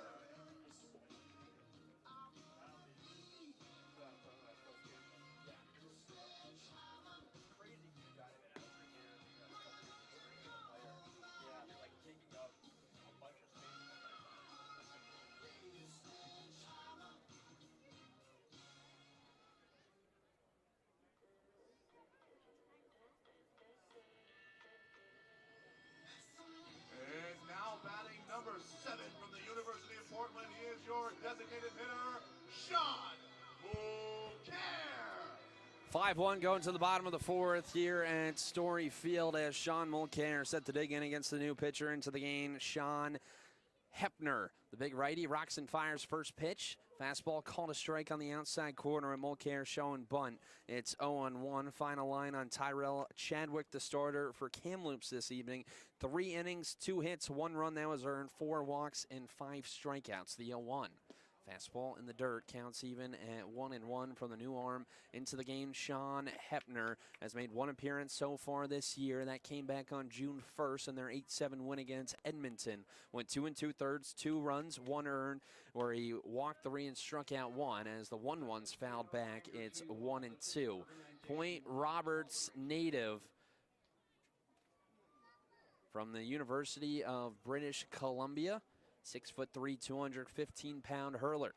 Went to Vancouver College, the high school, as the 1-2's popped up and out of play, and we'll do it again. Black Bears got 1 back in the bottom of the third, now trying to come through and try to be able to roll it over into a couple of more runs. Hefner this season with British Columbia, a 5.67 ERA, went 11 appearances, 4 starts over 27 innings. The pitch, this one hit sharply through the right side for a base hit. Sean Mulcair now a base hit in each of his last 2 games. He's able to take the inside fastball and rip it through the right side. Hefner, 22 hits over those 27 innings, 19 runs, 17 earns, 12 walks to 38 strikeouts, with opponents hitting .214 against him. As now he's going to have to deal with Alec Arnone with no outs and a runner aboard over at first. Black Bears have gotten the leadoff man on in 3 of the first 4 innings. First pitch to Arnone. Fastball right back at Hefner and through up the middle for a base hit. First 2 batters are on for the Black Bears in the bottom of the 4th. As that's going to bring in the 9-hitter, Caden Parker, who's coming to score the only run for Cowlitz so far here today. No outs and runners on first and second. Here in the bottom of the 4th inning as Caden Parker, the Westland, Oregon native, trying to come through here and trying to keep it going and set the table for the top of this order. Hefner comes set at the belt, takes a look back at second. The first pitch. A breaking ball misses high and away for ball number 1 to Parker, who singled to lead off the third, came in to score on the Brock Bozette RBI single. The Black Bears have already left 5 runners on base over the first 3 innings, left 2 on in scoring position in the first, then left the bases juiced an inning ago. They got the bases loaded with only 1 out. 1-0 pitch. Another breaking ball. This one called a strike on the outside corner. Counts even at 1-1. They got the bases loaded with only 1 out. Brock Bozette with the single, but then Matthew Schwartz and Callan Halverson striking out to end the inning. And Tyrell Chadwick was able to pull somewhat of a Houdini act to get out of that jam, allowing only 1 run. 1-1 the count. Here's the pitch Fastball runs inside, and it hits him. That one got away from Hepner, and that's going to load the bases for the second straight innings for the Black Bears. And it's the top of the order coming up, and it's going to start with Ben Ziegler. A massive opportunity here. The Black Bears have struggled with runners on base so far this season. They've left a lot on over the first 3 games in West Coast League play. But here's Ben Ziegler, 0 for 1 on the day, a walk back in the first, and then flew out in the third. First pitch he sees is a fastball that runs down and in by the shoe tops. It's 1-0. Ziegler trying to come through here. 34 RBIs with Yavapai this past season. He earned second team all-conference and all-region honors. 1-0 the count with no outs. The pitch, fastball. This one rocketed into center field. Swap going back towards the track, looking up, and he's going to make the catch at the base of the wall. Coming in and tagging up from third is Mulcair, as it's a sacrifice fly for Ben Ziegler as he picks up RBI number 1 as a Cowlitz Black Bear, and it's 5-2 in the bottom of the fourth. That ball kept on carrying and carrying right to the J.H. Kelly sign in left center. Thought for a second now and had a chance at going out. Nice job by Hunter Swap, the center fielder, able to run it down. But so that gets the job done for Ziegler. He probably wishes that that ball could have gotten down or maybe even gotten out towards the 387 sign out towards center field. But now here's Ethan Stacy. Has a recording at bat today with 2 walks. The first pitch, he's able to lay off a high heater, rather foul it off down the first base line. It's 0-1. 5-2 your score in the bottom of the fourth inning. 5 hits for Kamloops, 4 hits for the Black Bears through the first almost 4 complete innings. 5 runs to start off the game over the first 3 innings for Kamloops. The Black Bears with 2 unanswered. The 0-1 runs high and in for a ball, counts even at 1-1. Stacy has only seen balls coming into this at-bat over his first 2 at-bats. Walked on 4 pitches in the first and in the third. 1-1 the count with 1 gone. The pitch. Fastball, high chopper out to the shortstop, Green. Flip to second for 1. The relay on the first is not in time as Stacy is able to beat it out with the runner Arnone advancing to third. So it'll be runners on the corners now for John Olson. So a 6-4 fielder's choice. And that's going to bring in John Olson, who's trying to come through here. 0 for 1 on the day, a strikeout back in the first, and then a walk in the third. He was stranded on second, inning ago. Arnone on third, Ethan Stacy at first. We'll have to see if Stacy will run. Speedster over at first base. The first pitch, a breaking ball, misses high and away for ball number 1. I think Hepner is going to have to make sure to keep an eye over at Stacy at first. He has about a 12-foot lead over at the first base bag with Cade Huff holding him on. The 1-0 pitch. A fastball, a good spot down and away, calling for a strike. Counts even at 1 ball and 1 strike. Olson at Ventura College, 362 hitter, tied for third on the team with 55 hits. Ventura went 22-18 this past year. As a quick look over at first, almost a high throw, but Huff able to leap and make the catch. Always a tricky throw, always a little bit of a dangerous throw, especially for a coach when there's a runner standing on third and you try to take a look over at the runner at first for your pitcher. A long pause, here's the pitch. It's a breaking ball down and away. Nice block by Noah Orr, who has been sensational behind the plate so far tonight, knocking down really anything that has been in the dirt. Only 1 wild pitch so far, and that was on a high fastball back in the bottom of the first inning. Olson last summer played 3 games for the Portland Rosebuds. Went 0 for 9 with a walk and 4 strikeouts. A pitch, this one off the end of the bat, out to the second baseman State. He'll toss it over to the shortstop in Green, and the side is retired. But the Black Bears, they get 1 back as they score 1 run on 2 hits, no errors, and they leave 2 runners left on base. Through 4 full here in the home opener in 2022 for the Black Bears. And it's Kamloops 5 and it's Cowlitz 2. You're listening to Cowlitz Black Bears baseball on Mixlr.com.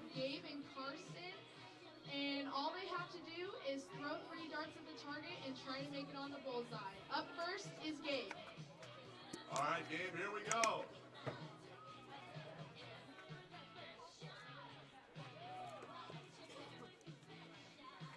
Great job, Gabe. Now next is Carson.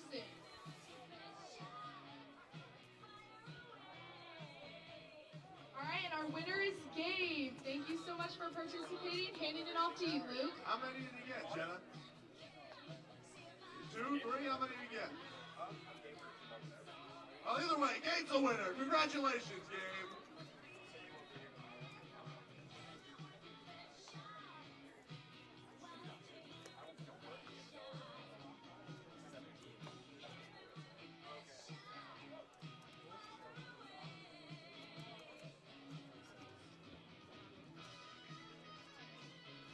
And a thank you to one of our sponsors, Cowlitz River Rigging.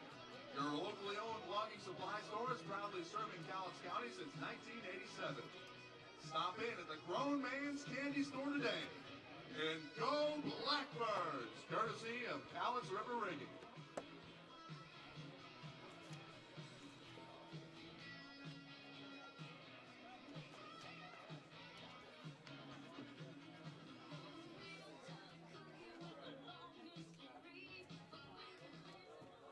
5-2 going to the top of the fifth here at Lower Columbia College in Story Field here in Longview. As the Black Bears, they've scored the last 2 runs to cut this to a 3-run game. Going to the top half of the fifth. Brandon Wedge back out on the mound. He deals with 5, 6, and 7. Noah Orr, the first one. A fastball misses down and away for ball number 1 to Orr, who's 1 for 1 on the day. A walk on 4 pitches. Back to lead off the second. And then he singled back in the third. 1-0. Fastball below the knees. Count moves to 2-0. Or the senior from Richmond, British Columbia. He's now 4 for his first 12 here with the Kamloops NorthPaws in 2022. The 2-0 pitch. A fastball misses high. It's 3-0 now to Orr. Looking to get on for the 3rd straight time today. Wedge has been good coming out of the bullpen. He came in for Jay Schuler in the 3rd, able to get a big out, and then retired Kamloops 1-2-3 as the 3-0 misses a little high. A 4-pitch walk to lead off the 5th for Noah Orr, and that's going to bring up Angus State with no outs and a runner aboard at first. A reminder that coming up this season here at Story Field, that on Sundays, kids get in free with a adult ticket purchase at the gate. Kids 12 and under will be let into the ballpark, but that's only on tickets purchased at the gate. So make sure to come to Story Field, especially early, to get those tickets. First pitch swung on and missed by Angus State for strike number 1. 5-2 your score in the top of the 5th inning. No outs and a runner in Orr aboard at first. Angus State, the senior from Palo Alto, California, at the plate. He's 0 for 2 on the day so far. 0-1. Fastball. Misses a little too far inside. That looked like a pretty good spot when Isaac McAllister didn't think so. Or this past season at first for the University of British Columbia, 3 for 5 on stolen bases at base attempts. 5'9", 190 pounds over at first base, a small lead for him. The 1-1. A fastball runs outside. 2-1 the count now to State. So now 6 out of the first 7 pitches have been balls from Brandon Wedge here in the top of the 5th inning. Some action down in the bullpen for the Black Bears. Looks like a right-hander warming up. The 2-1. Fastball, a huge hack there from State. He comes up empty, counts even at 2-2. Wedge able to climb the ladder, blow it by him as the eyes lit up for Angus State, as now he'll have to protect down 2-2. 7 strikeouts so far this season over the first 5 games for the second baseman for Kamloops. The 2-2. Got him looking on the outside corner with the heater, and State knew it.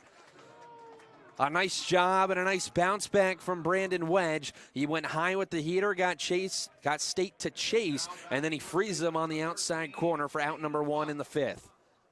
Now we'll bring in Cade Huff, the incoming freshman from Scottsdale, Arizona, making the trip down into Tucson to play for the Wildcats next season. First pitch, fastball. Called a strike on the outside corner. It's 0-1.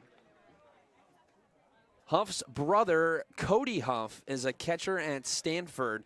They were the number 2 overall seed in the NCAA tournament. They lost the winners bracket championship, or the battle of winners, to Texas State. 1.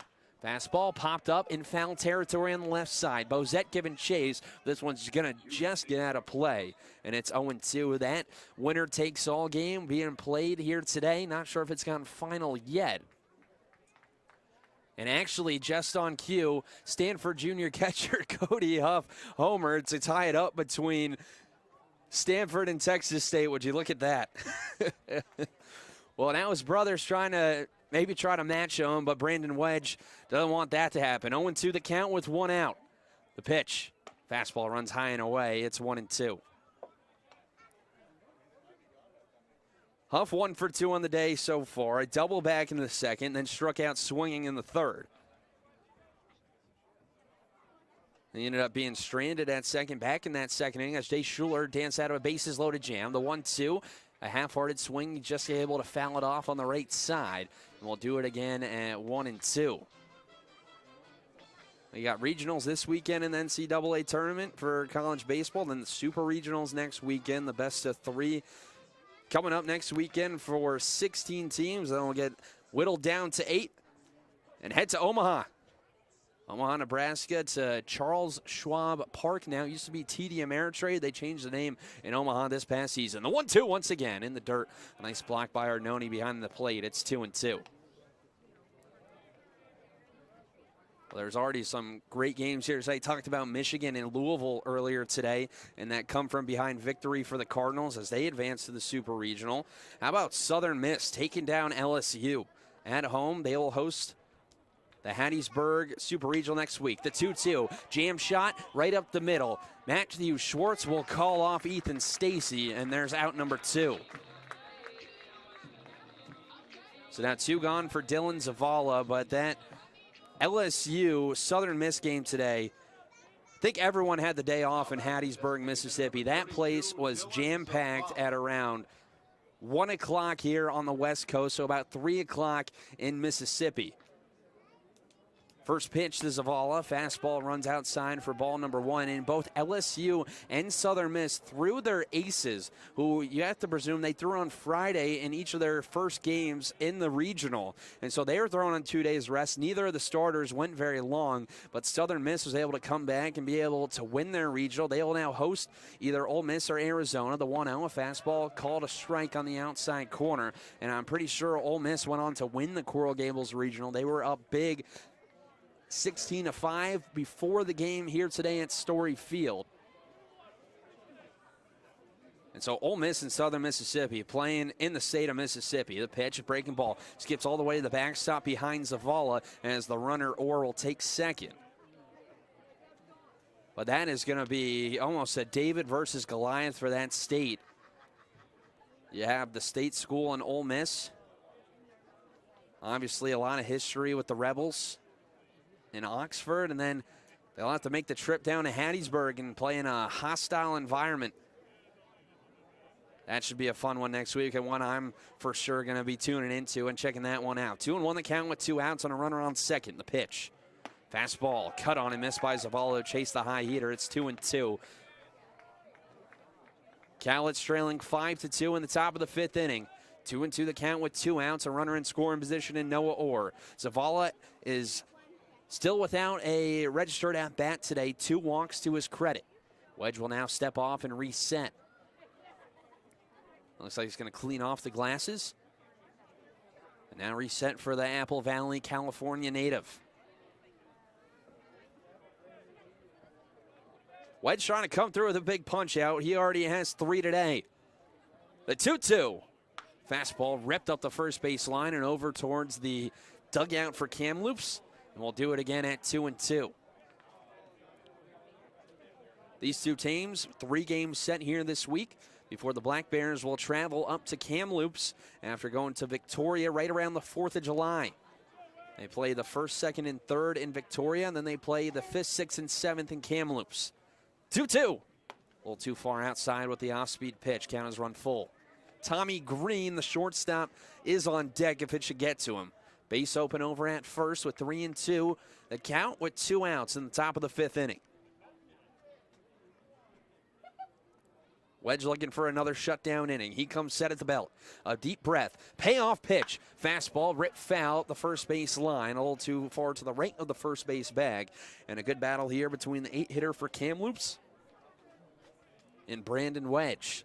Right-hander still warming up, as well as a righty starting to get loose for Kamloops in the right field bullpen. Sun's starting to set here in Longview as we approach 8:20 here on the West Coast. 3-2 once again. Fastball got him swinging for strike number 3. Brandon Wedge able to work around a leadoff walk as Kamloops scores. No runs on no hits, no errors. They leave one runner left on base. We're halfway home here at Story Field. It's Kamloops 5, and it's the Black Bears 2. You're listening to Cowlitz Black Bears Baseball on Mixler.com. Time, the middle of the 5th inning means a free Bernie's Pizza giveaway with Corby the Bear. So when you see Corby coming through, make as much noise as possible. How bad do you want it? See, I mean, going to That's Miami, you, I just left like field Miami, bleachers. Since they got bounced, I just want like every mid-major. So like Southern Miss, Texas State. I saw in OKC the second semifinal also went to And we have a hungry winner. Yeah, I think that one's crazy too. Yeah. That was my Congratulations I and saw that thank for you 4 so years. much Really? to Bernie's Pizza for sponsoring a pizza giveaway at every home game. So what, they're going to a 3-game series, right? This week? For the final. Yeah. Both of their, because today was the semifinals, we both elimination, so both of the semifinals are going to be a necessary game. Really? Best time of the year. Oh, yeah. All right. Same pitcher? Is that 30? It's 30. Tonight's game also brought to you by River Cities Transit, Longview and Kelso's public transportation system. River Cities has 9 routes to connect you where you want to go. Use Google to find the stop nearest you or visit rctransit.org for route schedules. Cowlitz trailing 5-2, going to the bottom of the 5th inning here at Story Field as the Black Bears, they will have 4, 5, and 6 up. Brock Bozette, Matthew Schwartz, and Callan Halverson coming up to the plate as they've scored each of the last 2 runs in this game, 1 in the 3rd and 1 in the 4th. And Brandon Wedge with a couple of shutdown innings out of the bullpen after he relieved Jace Schuler. The first pitch to Brock Bozette, he pops it up and out of play, and it's 0-1 to the leadoff man here in the bottom of the 5th inning. He's 1 for 2 with an RBI single back in the 3rd. He brought in Cowlitz's first runner of the game, Caden Parker. 0-1. He shows bunt, and he fouls it off back to the backstop, and it quickly goes to 0-2 for Bozette. Brendan Riley here at Story Field on a beautiful, beautiful Monday evening. Couldn't ask for a much better night here in Longview, Washington. Thanks for joining me here on your Monday evening. 0-2 the count to Brock Bozette here making his debut in 2022 for the Black Bears. Here comes the pitch from Hepner. Breaking ball. Check swing. Did he go? They're going to appeal down to first base umpire Chris Castro, and they say he did. So Brock Bozette retired for out number 1, his 2nd strikeout of the day. They'll bring in Matthew Schwartz with 1 out and nobody on. And now batting is your shortstop. As Cowlitz, 2 runs on 4 hits. They have now left 7 runners on base over the first 4 innings as they continue to leave some ducks on the pond. The first pitch to Matthew Schwartz, a fastball that he's right on, but he sends it back to the screen. It's 0-1. Schwartz, 6 foot, $170, sophomore from LCC. So far today, he's 0 for 2 with a fly out to right and a strikeout swinging back in the 3rd. The 0-1 in the dirt. Counts even at 1-1. Black Bears had the bases loaded back in that bottom of the 3rd inning. They had Ethan Stacy, John Olson, and Brock Bozette on the base paths after Bozette's RBI single, the 1-1, a slider well outside. They'll peel it down to first base umpire Chris Castro again. Rather, no, they will not, as Castro does not give a sign on the check swing. It's 2-1. But still the bases loaded and 1 out. Pitch Fastball hit sharply past the dive of the third baseman Austin into left field for a base hit.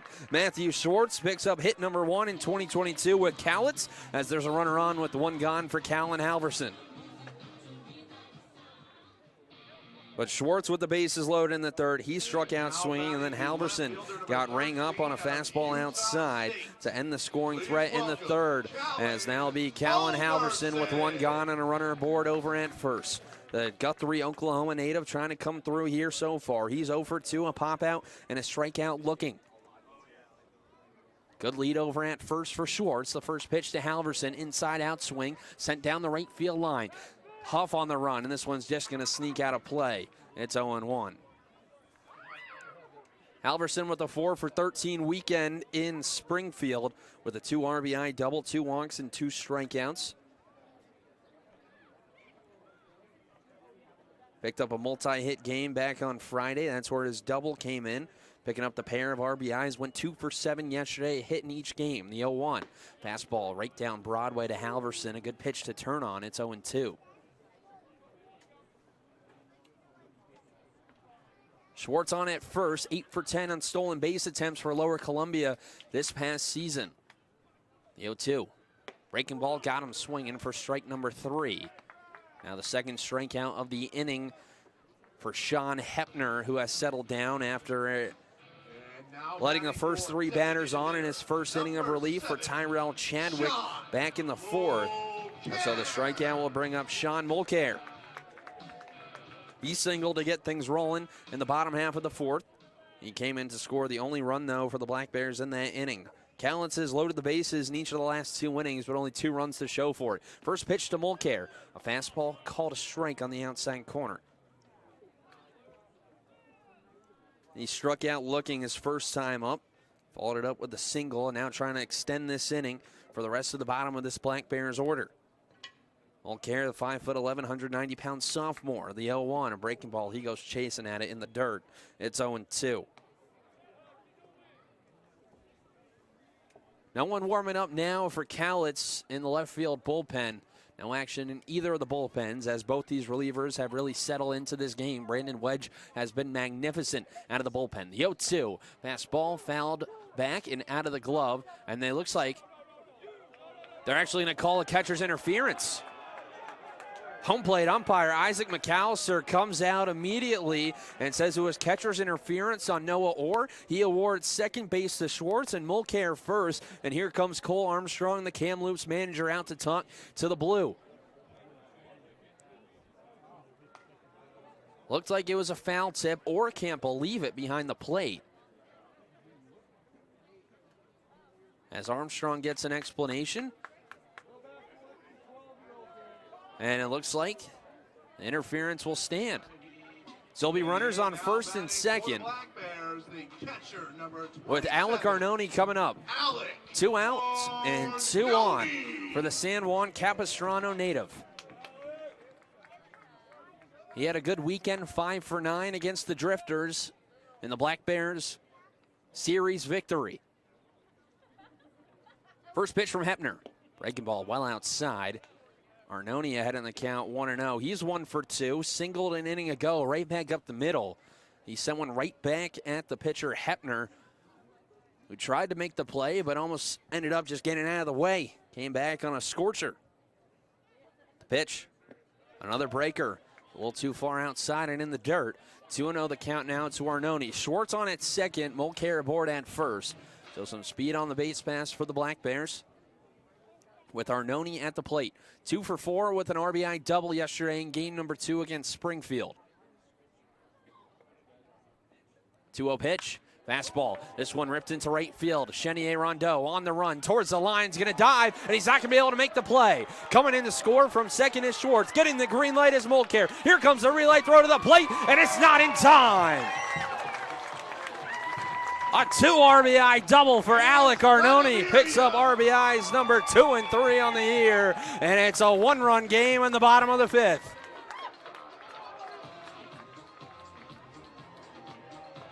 A great effort by Chenier Rondeau in right field. He dove for it but ended up just a couple of inches off as Alec Arnone picks up the RBI double, the 2 RBI double, and it's a 1-run game in the bottom of the 5th as Caden Parker with a chance to tie it up. Now 4 straight runs scored by the Black Bears. 1 in the 3rd, 1 in the 4th, and 2 now here in this bottom of the 5th inning. Right fielder number 22. The bottom of this order coming through. As now will be Caden Parker. He's 1 for 1 on the day with the single and a walk. Trying to pick up a big RBI and bring us back to square one. 2 outs and a runner on second, the first pitch. Fastball well outside. Parker ahead in the count, 1-0. Parker, the leadoff man yesterday in both of the games for the Black Bears. Went 2 for 7 with 2 walks and 2 strikeouts. Picked up an RBI as well. 1-0. Fastball, chopper right back at Hepner, who makes a beautiful backhanded stab. He'll take it over, toss over to the first baseman in Huff, and the side is retired. But the Black Bears, they're able to cut it to a 1-run game. They score 2 runs on 2 hits, no errors, and they leave 1 runner left on base. So we're through 5 full here at Story Field. It's Kamloops 5. And it's the Black Bears 4. You're listening to Cowlitz Black Bears Baseball on Mixler.com. Here have these blow-up animals, and they're going to race all the way down to Corby. So we have Gabe, Brecklin, Tucker, and Sophia. Are you guys Arnone ready? kid can hit. On your marks, get set, go! Yeah, right. I was gonna say something. I was just like, nah, that's all right. Oh, we've got a wipeout. 2 wipeouts. Wait a minute. Run, Corby. Get out of there, Corby. They're right behind you.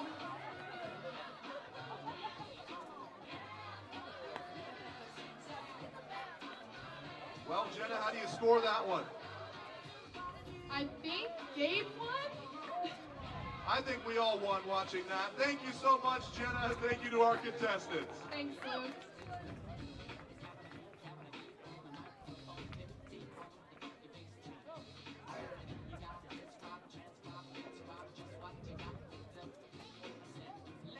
And a special thank you to one of our sponsors, Corwin Beverage. They're a proud sponsor of Cowlitz Black Bears Baseball. Thanks for coming out to the ballpark, and thanks for choosing Pepsi Cola with Corwin Beverage.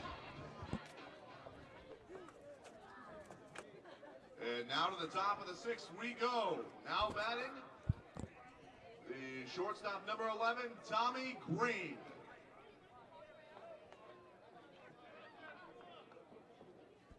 Tommy Green to lead things off in the top half of the 6th inning here at Story Field. It's Kamloops 5, Cowlitz 4, where the Black Bears have scored the last 4 runs in this game. The first pitch to Tommy Green from Brandon Wedge. A fastball misses high and away for ball number 1. Alec Arnone cutting it to a 1-run game in the bottom half of the 5th with a 2 RBI double down the right field line. The pitch, fastball, dots the outside corner, counts even at 1-1. Fly ball that the right fielder for Kamloops, Felix Chenier-Rondeau. Great effort as the pitch. A fastball popped back and out of play. It's 1-2. Great effort. Head first dive. Ended up just a few inches away from making a spectacular catch, but it got down. 2 runs came in to score. And just like that, we have a ball game once again here on the home opener for the Cowlitz Black Bears in 2022. Wedge looking for another punch out. Is 1-2. Fastball. Got him looking on the outside corner, and there's 1 away. Brandon Wedge now with 5 strikeouts in relief. He has been good over his time here tonight as he continues to mow down this Kamloops order. And it looks like Cole Armstrong just got ejected. He was arguing the balls in strike. This started last inning with the catcher's interference call, and Cole Armstrong has just been ejected from this game. He didn't like the call from home plate umpire Isaac McAllister, and now Armstrong is trying to get all of his money's worth. He wants it all right now. He got told to go back to the dugout, and now he's being held back by Chris Castro, the first base umpire. McAllister taking a few steps down the third base line. And Cole Armstrong is out of this game.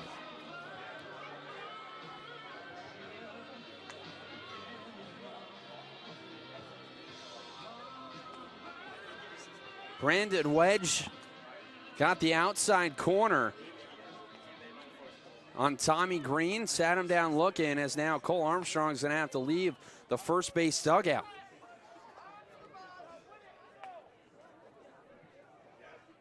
Well, is everyone ready to get back to some baseball? So one gone here in the top of the 6th inning.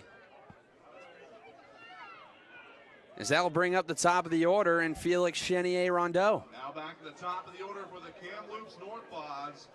Now batting is the Armstrong came out. He had to be held back by Chris Castro, as now Chenier-Rondeau digs in. He's 1 for 3 on the day as we're back to baseball. The first pitch from Wedge. Fastball popped up and back behind us here. It's 0-1. Well, how about that for the home opener? Don't see ejections all that often anymore in the game of baseball. The 0-1 breaking ball hits Chenier-Rondeau, so he'll be on with one gone. But he was almost ejected immediately, Cole Armstrong. He made sure that he got his money's worth. Multiple times, spiked the skull cap helmet. Number 36, Hunter Swap. But so now, Kamloops without a manager for the rest of the night. One out and a runner aboard over at first. Hunter Swap, the center fielder, will dig in from the right side. Good athlete, 6'1", 210, the junior from Heber City, Utah. He digs in with one gone, and the Black Bears trailing by 1. The first pitch, fastball popped up on the right side of the infield. Coming in is John Olson in foul territory, and he will make the catch running over to his right. A lot of spin on that baseball. Olson able to battle it long enough, and he's able to make the catch, and there's 2 away. But Brandon Wedge coming into this game, he has been absolutely magnificent as he's into his 2nd time through the order. He has only allowed 2 base runners in relief so far. Came in with 2 outs in the 3rd, got a big strikeout, and from there he has been magnificent. A quick look over at first. He has retired 9 out of the 11 batters that he's faced in relief so far here this evening. Here's Zach Beatty, the left fielder, 1 for 3, a ground out, a single, and a strikeout. First pitch, there goes the runner. The throw down to second is not in time as Felix Chenier-Rondeau swipes second. He was 18 for 21 in stolen bases with Oklahoma City University this past season, and he takes second base on the stolen base. Saw Arnone yesterday throw out a runner in Springfield. Well, 1-0 the count, now a runner in scoring position with 2 outs in the top of the 6th inning. 5-4 your score between Kamloops and Cowlitz. The pitch, fastball, fouled back to the screen. Counts even now at 1 ball and 1 strike. Beatty, the junior from Maple Park, Illinois. He's now 2 for his first 8 here with Kamloops this season. Pair of RBIs, also has a home run as well. 1 walk to 6 strikeouts. Trying to pick up a big RBI right here. Actually has 3 on the season. The 1-1, he chases the high fastball. It's 1-2. He had 63 RBIs from McCook Community College. JUCO in Nebraska, committed to Kansas Wesleyan in Salina, Kansas, NAIA school. Played 5 games last year for the Rockford Rivets, not far from Maple Park, hit 177 in the Northwoods League. 1-2 pitch. Fastball, he's just able to get a piece of it. Rockford, one of the most southern teams in the Northwoods League. That's the Summer Collegiate League that spans across the Midwest of the country. Now he's made his way to the West Coast League and to Kamloops. A 1-2 the count with 2 outs with a runner on second. Wedge comes set. 1-2.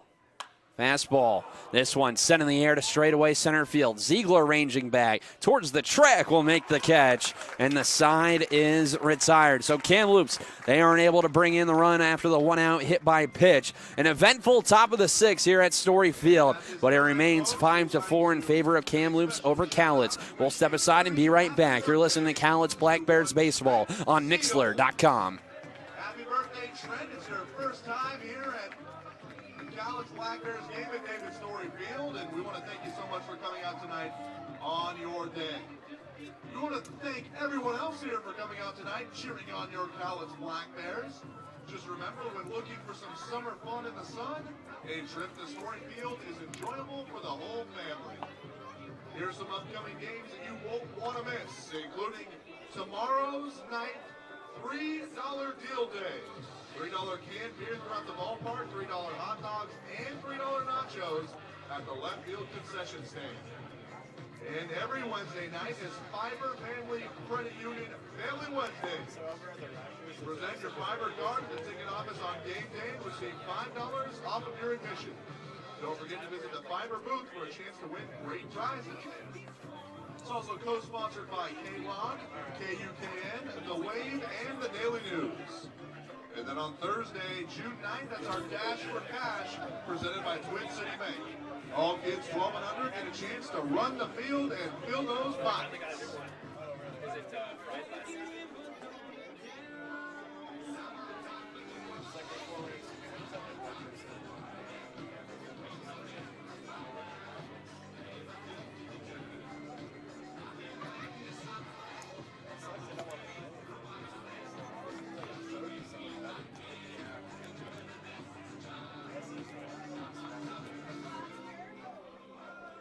Black Bears trailing 5-4, going to the bottom of the sixth inning here on the home opener at Story Field for the Black Bears in 2022. 1, 2, and 3 due up for Cowlitz against Sean Hepner, who's back out for his third inning of work in relief for Tyrell Chadwick. It'll be Ben Ziegler, the center fielder, to lead things off for the Black Bears here in the bottom of the sixth inning. You're just joining us, missed an eventful top of the sixth inning. The first pitch to Ben Ziegler, a breaking ball. Misses outside for ball number one. Tommy Green led off the top of the sixth inning. He was rung up by home plate umpire Isaac McAllister. The pitch, fastball, called a strike on the outer half. Count moves to 1-1. And manager for Kamloops, Cole Armstrong, comes out of the first base dugout as the 1-1 pitch. Called a strike on the inside corner. It goes to 1-2 on Ziegler. And he was ejected almost immediately. Spiked his helmet. The 1-2. Breaking ball cut on and missed for strike number 3.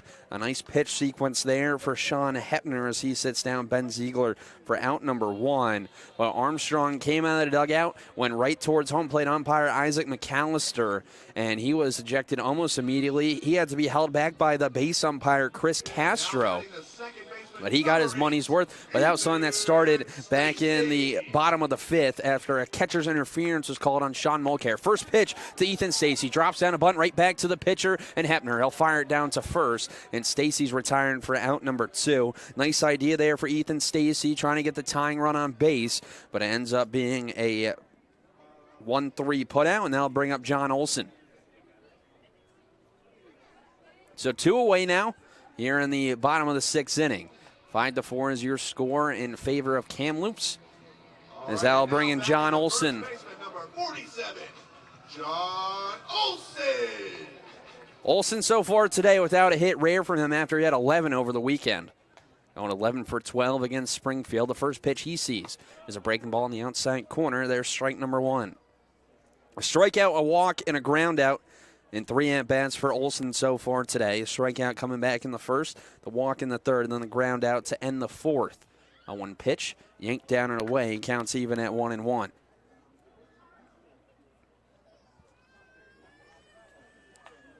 Black Bears trying to keep this inning rolling. It's the 1-1. A breaking ball ripped into center field, charging in his swap, and it's going to drop down right in front of him for a base hit. John Olson now with his 12th hit in 4 games as a Cowlitz Black Bear. And so a man's on with 2 gone for the cleanup man, Brock Bozette. 7th hit of the day for Cowlitz. Now batting number 3 from Gonzaga, Brock. As they're out hitting Kamloops. Kamloops has not recorded a hit since Brandon Wedge has come into the game. Since then has been zeros on the board. Only 2 base runners have gone on since Wedge has come in the top of the third. As the first pitch to Brock Bozette's fouled off to the right side and out of play. It's 0-1. Both these relievers have done a good job. It was a shaky 4th inning for Hepner, but he settled down in the 5th, able to leave a couple of runners straight. Rather, he gave up 2 runs in that 5th. The 0-1. Breaking ball, high chopper on the left side. Green gloves it on the backhand. Will toss it across. It'll beat Bozette by a step. And the side is retired. So Cowlitz, they go down quietly in the bottom of the 6th inning. They score no runs on 1 hit, no errors. They leave 1 runner left on base. We head to the 7th here at Story Field. It's Kamloops 5 and it's Cowlitz 4. You're listening to Cowlitz Black Bears Baseball on Mixlr.com. Horse race. Seems simple enough. Jenna, tell us all about it. All right, Luke, so for this game, we got all these kiddos out here ready to do the horse race. So what they're going to do is you guys are going to line up in a straight line right here, and Corby's going to go to the end, and you're going to race around Corby and come back to this line. All right, and I'm going to be standing here, and I'll see who wins. Are you guys ready? On your marks, get set, go! Make sure you stay on those horses.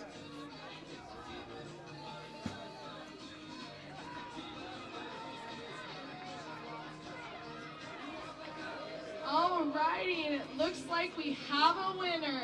Handing it off to you, Luke.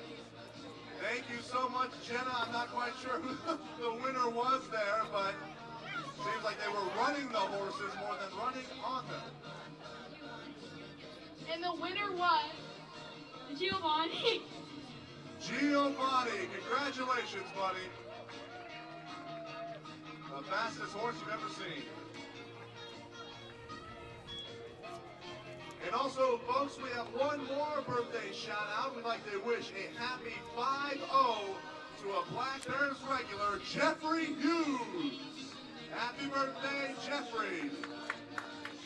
So happy that you chose. Go to the top of the 7th at Story Field. 5-4 is your score, with Kamloops in front over Cowlitz here in the season home opener for the Cowlitz Black Bears for the 2022 season here at Story Field. Should be a fun summer all season long here in Longview, Washington. Hope you can make it to Story Field at some point this season. If you can't, pleasure to have you here on YouTube as well as Mixlr.com. Brendan Riley here bringing you all the action this evening. First pitch to Nolan Austin is a fastball that misses for ball number 1.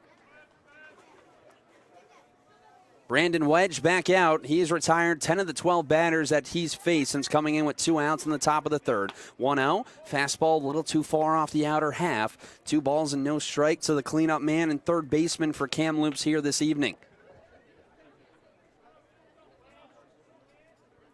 2-0.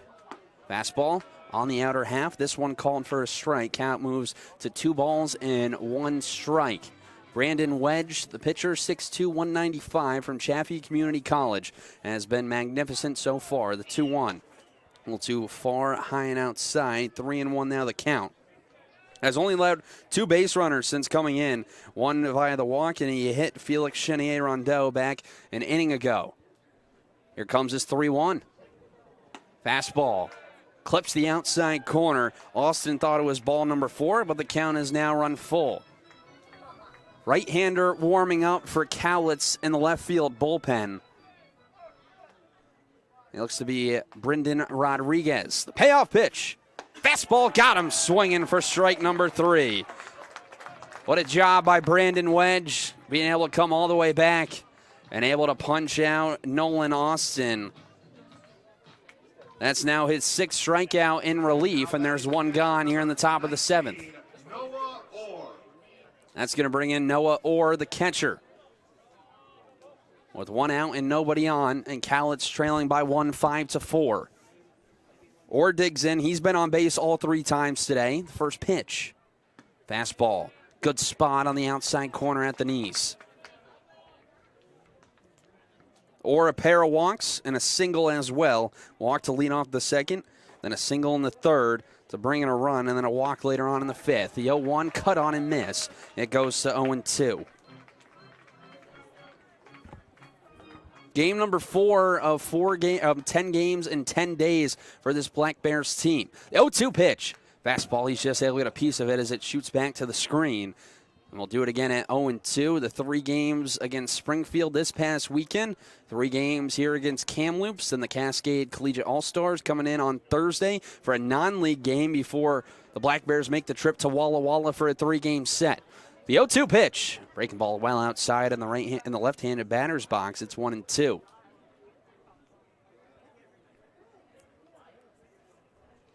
This is a inter-division game. Kamloops at the top of the North Division with the Black Bears trailing by 1 game in the South. The 1-2. And he's right on it once again as it's fouled back to the screen. Kamloops at 4-1. The Corvallis Knights at 3-0 after opening weekend, playing all their games on the road with the Oregon State, or the Corvallis Regional, if you will, and Oregon State able to win their regional. The 1-2, breaking ball bounces 4 feet in front of home plate, counts even at 2 balls and 2 strikes. They took down Vanderbilt in the 7th game of that regional, the winner win an advanced game. They won 7-6 over the Commodores. And a pretty tight one there in Corvallis. 2-2. Fastball misses high or thought about it, able to lay off. Not a bad waste pitch from Brandon Wedge, but the count has run full to the 2nd straight batter this inning. Wedge is ready. Payoff. Fastball. This one popped up high in the air on the right side. The second baseman, Stacy, calling everyone off. He'll make the catch just on the grass in shallow right field. And there's 2 away.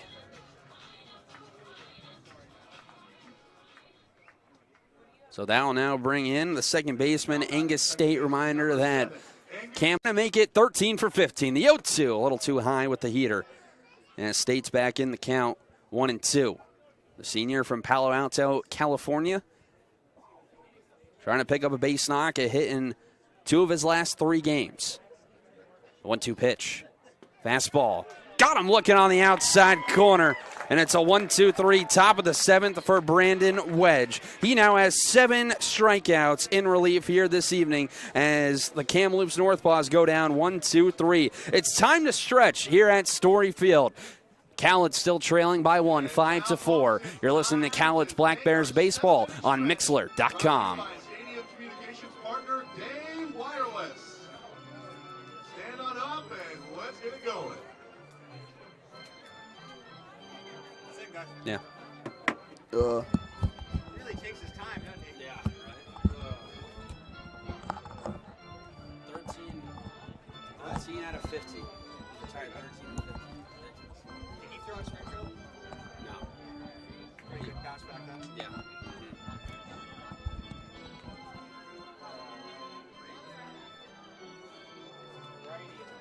I'm pretty sure it's Rodriguez. Yeah.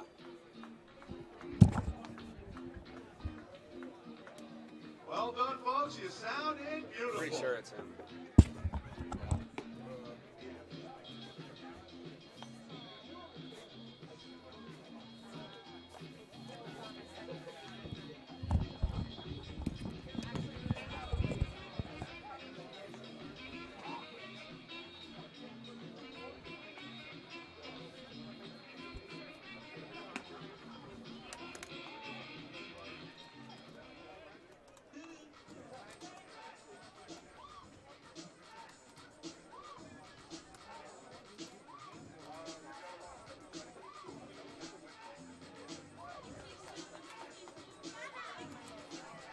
And now batting the shortstop, number 4, Matt Schwartz.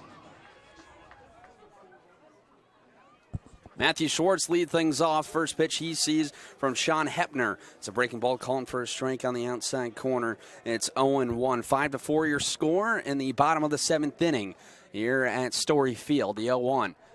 Good spot on the outside corner for Hepner. It's 0-2. Hepner came in the 4th, now into his 4th inning of relief after Tyrell Chadwick went 3 innings, gave him 2 hits, a run, 4 walks, and 5 strikeouts. The 0-2, this one bounced in the dirt. Schwartz back in the count at 1-2. Pretty clean game from both these sides. 5 runs, 5 hits, no errors for Kamloops. 4 runs, 7 hits, no errors for Cowlitz. Schwartz has to protect the 1-2. Another breaker too far outside. Evens out the count at 2. Schwartz on the day, he's 1 for 3. Fly out in the first, struck out swinging in the third, and then singled and came in to score in the 5th. 2-2. A little too high above the letters. Count is run full. Cowlitz wearing their orange jerseys for the first time this season, with Cowlitz across the chest. Payoff pitch, and he's a little late on it and shoots it down the right field line, and we'll do it again. Sun setting here in Longview as it's now dipped behind the trees behind the left field wall here at Story Field on the campus of Lower Columbia College. 3-2, cut on and miss for strike number 3, and there's 1 out in the bottom of the 7th inning. Now the 4th strikeout of the day for Sean Hepner in relief. Bring some energy for Callan Halverson. Callan Halverson now with a chance with 1 away. The first pitch, fastball popped up and out of play. It's 0-1 to the Utah Valley commit. Hepner this past year, the 5.67 ERA, over 11 appearances, made 4 starts for British Columbia and the NAIA. 0-1. Fastball, this one laced into center field. Swap going back towards the track, and it bounces off his glove and bounces up against the base of the wall. Halverson will dig for 2, and he'll stop there. We're going to have to see how they call that. That ball was stung off the bat of Callan Halverson, but now a runner in scoring position with 1 gone in the bottom of the 7th. Fastball right over the heart of the plate, and Halverson able to lace it into center field. And that'll bring in Sean Mulcair. The tying run standing on second with the go-ahead run coming to the plate as Kamloops will peel over to first, see if Halverson stepped on the bag, and they are going to call it a double. So Callan Halverson now with a hit in each of his first 4 games as a Cowlitz Black Bear. As now Sean Mulcair, who's back for his 2nd season in Longview, trying to come through and tie this game up. The first pitch. Fastball, and Mulcair pops it foul as he goes down in the count 0-1. Mulcair has reached base twice today. A single in the 4th, then he reached on the catcher's interference. Foul tip, deflected off. He got his bat on the glove of Noah Orr. That's where Cole Armstrong started to take issue with Isaac McAllister, and Cole Armstrong was ejected an inning later, arguing balls and strikes. The 0-1 pitch. Fastball, Mulcair chases the high heater. He's going to have to protect down 0-2. 25 strikeouts for Mulcair last year with the Black Bears. He hit 145 with 3 doubles and 5 RBIs. Trying to come through here with the 2nd hit of the game and may try to tie this one up. The 0-2 in the dirt as Halverson thought about taking second. The throw back down to second as he tries to scamper back, and he's just back in with a foot first dive. He was trying to get the dirt ball read, but Noah Orr has been great behind the plate all evening long. Really been a brick wall for both Chadwick and Hepner. 1 out in the bottom of the 7th. Tying run standing on second base for the Black Bears. Mulcair trying to come through with an RBI. He had one yesterday in the doubleheader. The 1-2. This one sent into center field, not very deep. This one's going to drop down in between a couple of NorthPaws, and for a base hit. Halverson advances to 3rd. Mulcair on at first with his 2nd hit of the day. It's runners on the corners now for Alec Arnone. That ball looked like it was hit a lot better than it actually was, and it just drops down in shallow center field in front of Swap. And so here we go. Alec Arnone, a 2 RBI double back in the 5th to cut it to a 1-run game. He can maybe give the Black Bears the lead here with 1 swing of the bat. The tying run standing on 3rd with the go-ahead run over at 1st. Alec Arnone digs in from the right side. Righty on righty matchup. The first pitch is a breaking ball well outside for ball number 1. Arnone this past season with San Diego Christian, 37 RBIs. He hit .351 for San Diego Christian this past year. The 1-0, fastball, a little too low for Isaac McAllister's liking. Good hitters count now for Alec Arnone. He's 2 for 3 on the day. Flew out his first time up, then a single in the 4th, and then the 2 RBI double in the 5th. Send it down the right field line. The 2-0, there goes the runner. It's called for a strike. The throw goes down to second, and it skips into center field. Rather at the edge of the diamond, Callan Halverson will come home and score the tying run. A bad throw by the catcher, Noah Orr. Angus State couldn't handle it on the short hop. It skipped away as Tommy Green had no play, and we are tied up at 5 in the bottom of the 7th inning. The Black Bears remain aggressive on the base paths. The go-ahead run standing on second. The pitch. Called a strike at the belt. It's 2-2. So we are back at square one after Kamloops jumped out to a 5-0 lead in the top of the third. Since then, 5 unanswered runs from the Black Bears. The 2-2, breaking ball. Misses high and away. It's a full count. So 3-2 the count. With 1 out here in the bottom of the 7th inning. Go-ahead run on second for the Black Bears. The payoff pitch, breaking ball, misses outside. What an at-bat by Alec Arnone, being able to come all the way back and draw the walk. As now it's going to be runners on first and second for Caden Parker. Still no one really warming up down the right field line for Kamloops. A lefty just starting to get loose as Caden Parker digs in with 1 out. Runners on first and second in the bottom of the 7th inning. Tied up at 5 here at Story Field on the home opener in 2022. The first pitch. Fastball runs high and away. Parker ahead in the count. 1 ball and no strikes. Caden Parker on the day has reached base twice. A single back in the third. Scored the first run for Cowlitz before walking back in the 4th. And then he grounded out back to the pitcher in Hepner to end the 5th. Hepner comes set of the belt, takes a look at Mulcair at second. The 1-0. Fastball runs down and in. A beautiful, beautiful forehand snag by Noah Orr to prevent the runners from advancing. It's 2-0. And now we are going to get a mound visit here as Hepner into his 4th inning of work. You can see the control starting to get away from him here.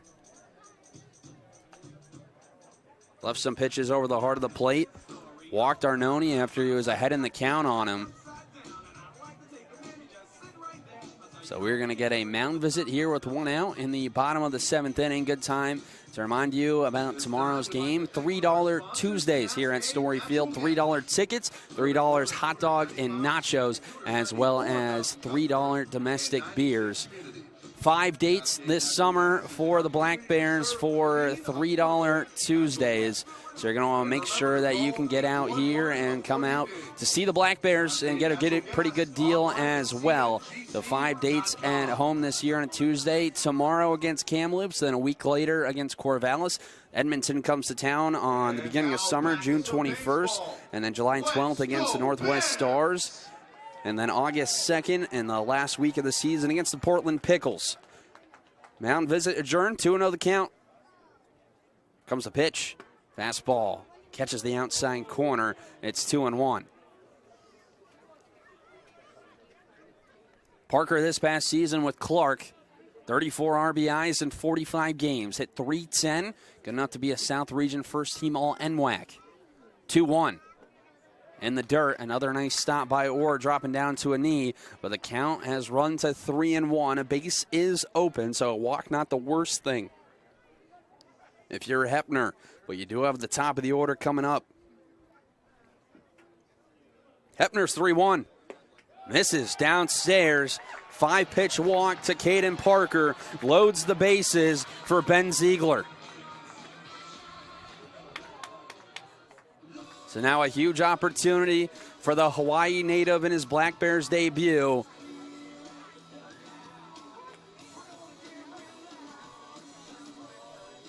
As Kamloops now going to buy some time, and now it looks like we are going to have a pitching change with the second meeting this inning. And this looks like it's going to be the night for Sean Hepner. 1 out in the bottom of the 7th inning. Tied up at 5 between Kamloops and Cowlitz with the bases loaded and the top of the order coming up for the Black Bears when we come back. We'll step aside and be right back with more Cowlitz Black Bears baseball on Mixlr.com.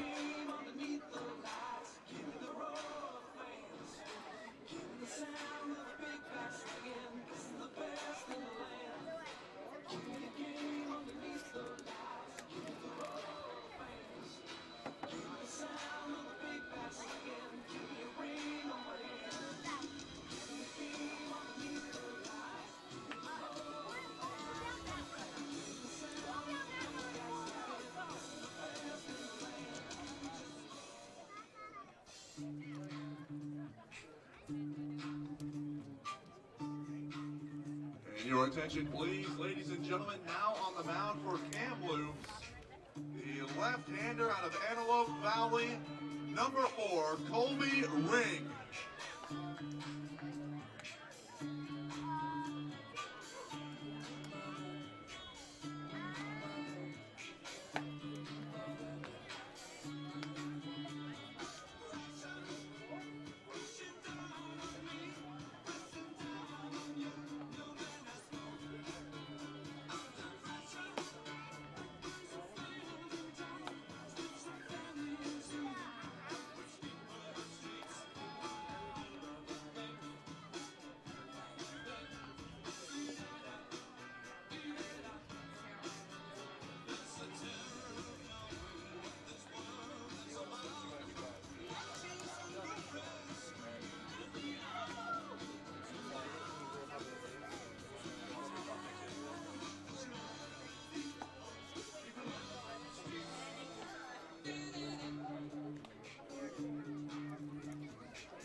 Five between Cowlitz and Kamloops in the bottom of the 7th inning with 1 out and the bases loaded, and we have a new arm into the game, and it's the reigning West Coast League Pitcher of the Week, Colby Ring, the Langley, British Columbia native, the southpaw, standing at 6 foot 185, coming off of a start against Edmonton and a 1-0 win for Kamloops. Went 6 innings, 4 hits, 1 walk, and 8 strikeouts. And their win en route to their sweep over Edmonton to open things up. Colby Ring from Antelope Valley NAIA School, a 6.69 ERA over 15 appearances, 2 starts, and 37 2/3 innings pitched. 25 walks to 38 strikeouts for the southpaw, as now he's going to deal with Ben Ziegler in the top of this Black Bears order. 1 out in the bottom of the 7th, tied up at 5 with Black Bears everywhere on the base paths. First pitch, fastball, misses outside for ball number 1.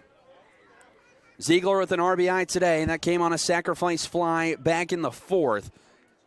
But he's 0 for 2, a walk, a flyout, and a strikeout as well. Mulcair on third, Arnone on second, Parker aboard at first. The 1-0 pitch. Fastball, and Ziegler is right on it as he fouls it off. Counts even at 1-1. Starting to cool down here with the sun going down behind left field. About 65 degrees at first pitch this evening. But skies are gone, or the clouds are gone, rather. It's a beautiful night here in Longview. Couldn't ask for a much better one here for opening night here at Story Field. The 1-1. Breaking ball, Ziegler able to lay off. It's 2-1. So the pitcher of the week in the West Coast League on Kamloops, the hitter of the week in the hole for the Black Bears, and John Olson. 2-1 the count with 1 gone. Pitch, fastball in the dirt. Orr's able to knock it down. It's 3-1, and Ziegler has Ring has nowhere to put Ziegler. The Black Bears trying to come back from 5 runs down and try to win their 2nd straight game coming from behind. Ring set at the belt, the 3-1. Fastball, and Ziegler fouls it back and out of play, and it's a full count. Be interesting to see if Brandon Wedge comes back out for the top of the 8th inning. He's retired 13 of 15 batters he's faced, but he's going to his 4th inning of work. Hepner got through almost 4 innings here tonight in relief. The payoff pitch, fastball, cut on and miss for strike number 3, and there's 2 gone here in the bottom of the 7th. And give you the partial line on Sean Hepner. 3 1/3, 7 hits, 2 walks, and 4 strikeouts. As he's responsible for the runners on base, so we'll wait to close out his line. Ethan Stacy with 2 gone and the bases loaded. Trying to come through here with a big base knock. The first pitch. Fastball, hard chopper up the middle, stayed over. Will flip it over to Green at short, and it's going to beat the speedy Caden Parker by a step, and that will do it for the bottom of the 7th inning. But the Black Bears able to tie it up, with Callan Halverson being able to come home on the stolen base attempt, as the Black Bears, they score 1 run on 2 hits, no errors, and they leave the bases loaded for the 2nd time today. We head to the 8th here at Story Field, knotted up at 5 between Cowlitz and Kamloops. You're listening to Cowlitz Black Bears baseball on Mixlr.com. Federal Credit Union for making this possible.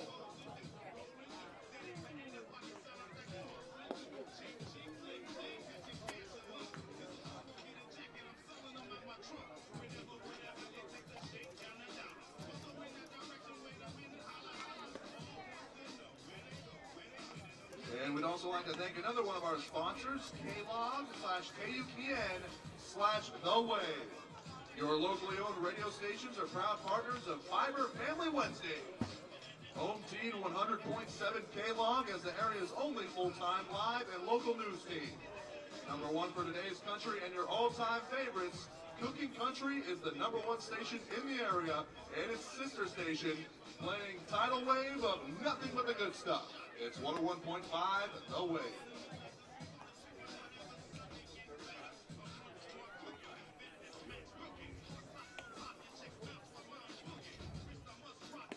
And your attention please, now warming up on the mound for your Black Bears.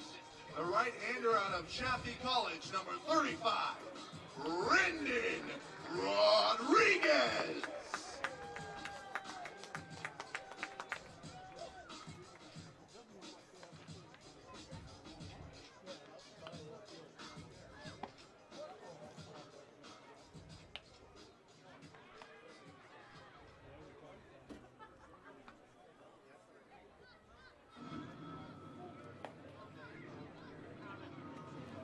Tied up at 5 between Kamloops and Cowlitz as we go to the top of the 8th inning. We'll have a new arm into the game for the Cowlitz Black Bears. What an effort it was out of the bullpen by Brandon Wedge. 4 1/3 innings, no hits, no runs, 1 walk and 7 strikeouts, as now he gives way to his Chaffee College teammate, Brendan Rodriguez, who will be making his 2nd appearance here in league play after he was only able to record 1 out in the bottom of the 9th inning in Springfield back on Friday. He's now looking to bounce back as he will deal with 7, 8, and 9 hitters, Cade Huff, Dylan Zavala, and Tommy Green for Kamloops in the top of the 8th inning. First pitch to Cade Huff from the right-hander. Misses outside for ball number 1.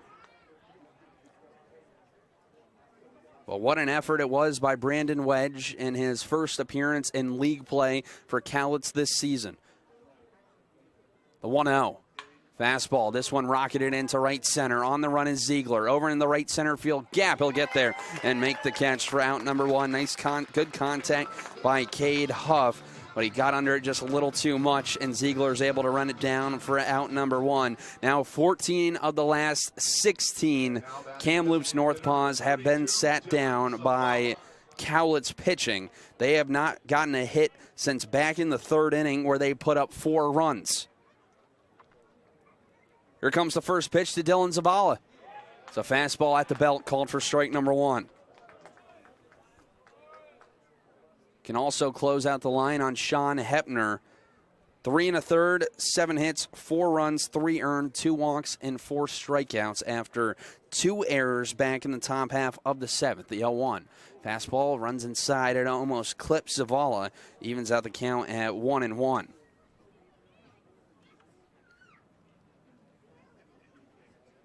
We got a tight ball game here late.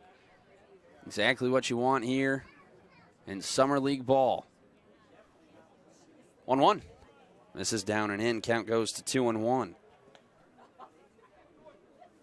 So far today at the plate, Zavala, he's 0 for 1, a pair of walks and a strikeout for the designated hitter batting in the 8th spot. Rodriguez looking to get through a clean 8th. The 2-1. Fastball runs a little too far inside. It's now 3-1. Rodriguez this past season at Chaffee Community College, 11 appearances, started 10 games, went 5-2, also picking up a complete game as well. Through 41 and third innings pitched, 28 runs to 25 earned. The 3-1. This is inside. 5-pitch walk to Dylan Zavala, who has now walked 3 times today. And so the go-ahead run will be standing on first with Tommy Green coming up. That'll bring out Brady Corrigan from the third base dugout to come out and talk to the right-hander from Apple Valley. In that game against Springfield back on Friday, third of an inning, 1 hit, 3 runs all earned, and a walk as well. He threw in the non-league game against Springfield back on Wednesday, and he threw a lot better with what his final stat line showed. It was his first time throwing since April 26th against Victor Valley when Chaffee Community College was playing community college in Rancho Cucamonga, California, east of LA. The freshman coming out of high school, he had a 2.53 ERA over his time at Granite Hills and threw almost 160 innings, striking out over 200.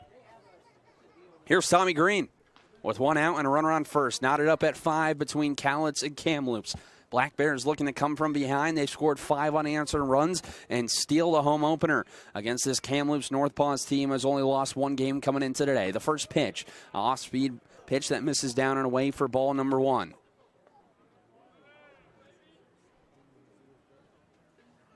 We approach 9:10 here in Longview. Game got underway at 6:32 this evening. A couple of quick games yesterday, only playing 7 innings. As a quick look over at Zavala, has him back in with a dive. Well, the game on Saturday rained out for the Black Bears down in Springfield. They had to spend the day in Springfield. A couple guys went over to the cages during the day. They tried to go play mini golf, but weren't able to find anywhere. And then when they did find one, it ended up being closed. The 1-0. Fastball. Good spot. Called a ball. It's 2-0. But the Black Bears came back. They struggled in game 1 at the plate. They only put up 6 hits, with 4 of them coming in the final 3 innings. They almost tried to come back in the top half of the 7th. They cut the lead to 2 and had the tying runners on base. As the 2-0 foul back to the screen, it's 2-1. Then they bounce back in game number 2, coming from behind, trailing by 2 in the top of the 7th inning. They're able to plate 3 and able to come from behind and win 8-7 to win their first series of the season. Tommy Green 1 for 3 on the day, popped out in the first, struck out looking in the 6th. The 2-1. Called a strike at the knees over the heart of the plate, counts even at 2-2. Green, the senior from Oakland University, right outside of Detroit. 2 hits now and 8 plate appearances this year. He has to protect at 2-2. Rodriguez comes set at the belt. The pitch. Breaking ball misses well high. The count is run full. It's 3-2. Felix Chenier-Rondeau is on deck. He got this game started with a leadoff double back in the first. We'll have to see if Zavala will be running here on the full count with 1 out in the top of the 8th inning. Rodriguez a long pause. Payoff pitch. Fastball, chap back to Rodriguez. He gloves it, goes to second for 1. The relay on to first in time. A 1-6-3 inning-ending twin killing started by Brendan Rodriguez. We head to the bottom of the 8th here in Longview. Knotted up at 5 between Cowlitz and Kamloops. You're listening to Cowlitz Black Bears Baseball on Mixlr.com. Let me hear your beautiful voices, folks.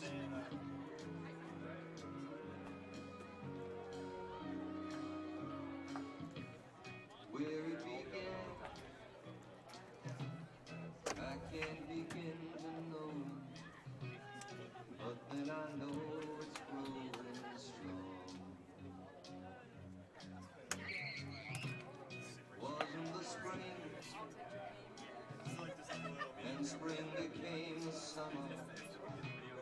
Who'd have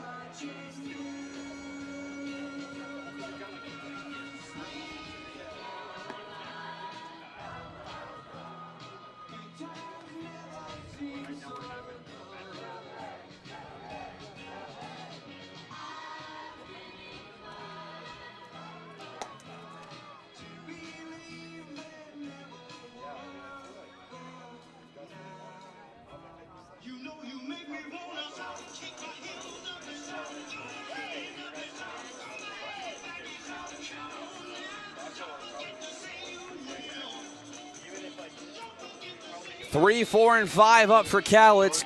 Going to the bottom of the 8th inning here at Story Field, tied up at 5. The Black Bears have scored 5 unanswered runs to come all the way back, and now they got the heart of the order up against a new pitcher in Vic Domingo, who will be coming into the game after Colby Long goes 2/3 of an inning. And he strikes out 1, able to get out of a huge jam. First pitch to Olsen, runs high and away for ball number 1. Vic Domingo, the right-hander, 5'10", 183 pounds, from Vancouver, British Columbia. Had a 3.38 ERA for the University of British Columbia this past season as the 1-0 misses downstairs and outside. 2-0 now the count. Through 21 1/3 innings pitch, 5 walks to 31 strikeouts. He's dealing with John Olsen at the plate. The 2-0, a fastball misses at the eyes. 3-0 now the count to Olsen. He's 1 for 3 on the day. Strikeout in the first, a walk in the third, bounced out in the fourth, and then singled in the 6th. The 3-0. Fastball. Runs inside, and he walks him. Olsen on for the 3rd time today. The go-ahead run standing at first base, as that's going to bring in Brock Bozette. Now batting the third baseman, number 3, Brock Bozette. Brock Bozette in his Black Bears debut here in 2022.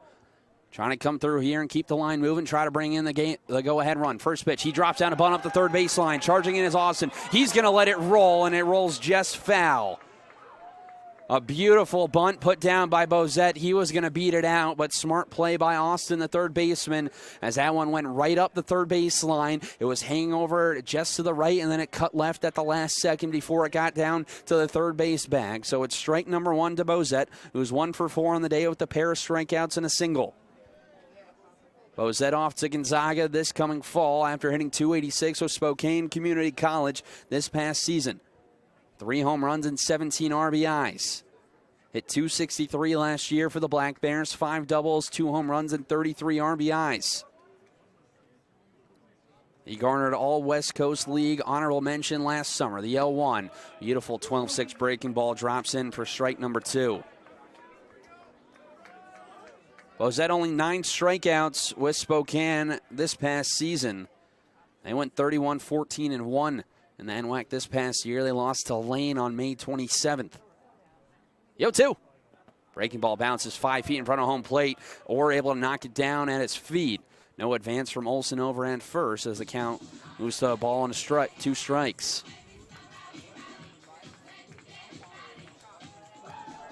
So 1-2 the count with no outs in the bottom of the 8th inning. Cowlitz looking for their first lead of the game in the bottom of the 8th. The 1-2 from Domingo. Breaking ball got him swinging for strike number 3. Brock Bozette has now struck out for the 3rd time today, as that will bring in Matthew Schwartz. And folks, let's make some noise for the shortstop, number 4. Olsen aboard at first as the shortstop Matthew Schwartz steps into the plate to a big applause. LCC product plays his home games here. First pitch, he takes a fastball right down Broadway for strike number 1. Schwartz 1 for 4 on the day. 2 strikeouts, a flyout, and a single, which came back in the 5th. That was part of the 2-run 5th inning for the Black Bears, in which they cut it to a 1-run game. 1. Breaking ball misses inside. Evens out the count at 1-1. This is the part of the order you want up if you're Cowlitz. With the heart of your order, Olsen, Bozette, Schwartz, and Halverson, followed by Mulcair and Arnone. The 1-1. Fastball misses down and away. Schwartz ahead in the count now, 2 balls and a strike.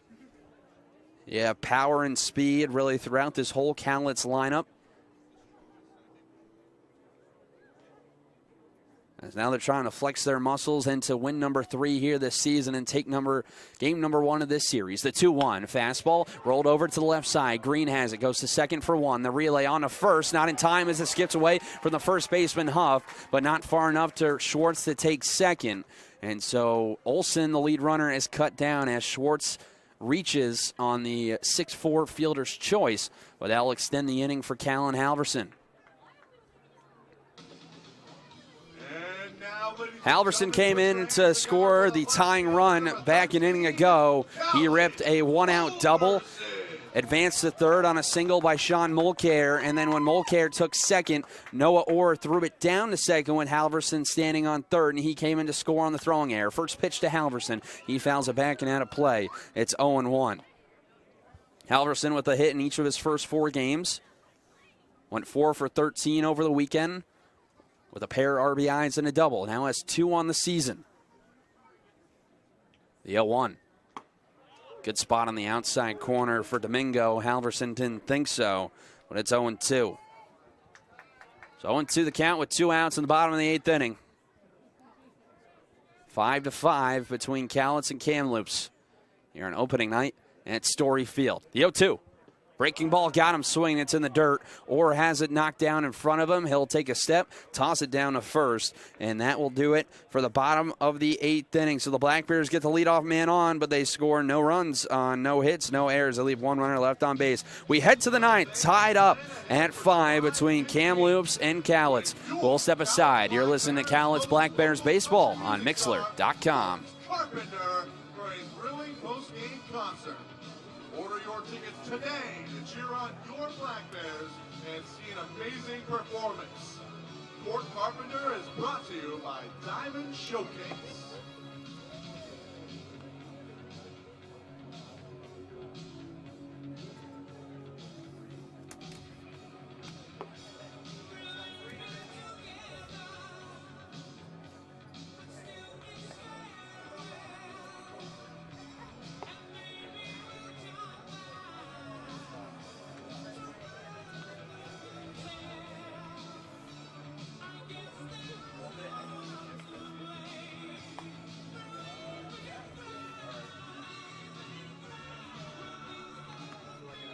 Your attention, please.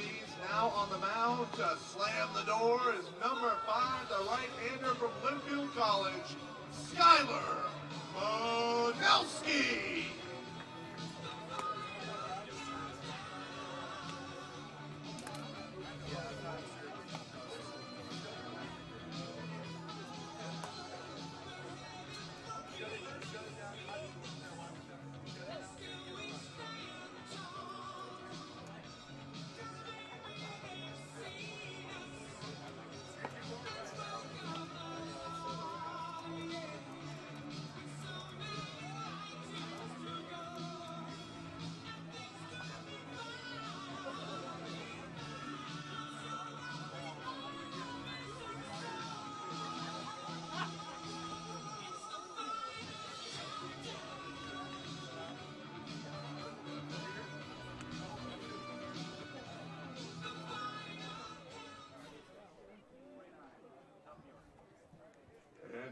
Tied up at 5, going to the top of the 9th inning. 1, 2, and 3 for Kamloops to face off against the new pitcher, Skyler Manelski, making his 3rd appearance on the year, made 2 appearances in Springfield. First pitch from the sidewinder, called a strike on the outside corner to Felix Chenier-Rondeau. It's 0-1. Manelski relieves Brendan Rodriguez, 1 inning, no hits, no runs, 1 walk, and no strikeouts, but he started a nice 1-6-3 double play to end the top of the 8th inning. 0-1. A little too far outside, counts even at 1-1 to Rondeau, who's been on base twice today, a double in the first, and was hit by a pitch in the 6th. No hits for Kamloops since the 3rd inning. Zeros across the board over the next 5 frames. The pitch, fastball. This one chopped up the middle for a base hit, and the leadoff man is on for Kamloops here in the top of the 9th inning. The first hit since all the way back in the 3rd. So that will now bring in Hunter Swap, the center fielder. With no outs and the go-ahead run standing over at first. Hunter Swap. Swap will dig in. Hitless on the day, 0 for 3 with the walk. Came in to score back in that third inning. He got things rolling with a leadoff walk back in the third against starter today for Cowlitz, Jace Schuler.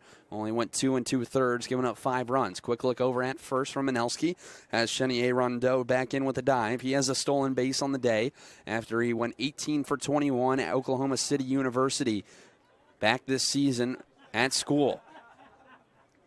About a 15-foot lead over at first with Olsen holding him on. The first pitch, fastball runs high and away. Rather called a strike on the outside corner at the belt. It's 0-1. Sidewinder action from Minelski. We've already seen him twice so far this season. He's made 2 appearances, got an inning and 2/3, 4 hits, 4 runs, all earned, and a walk for the Shoreline, Washington native, the Linfield University product, the D3 school.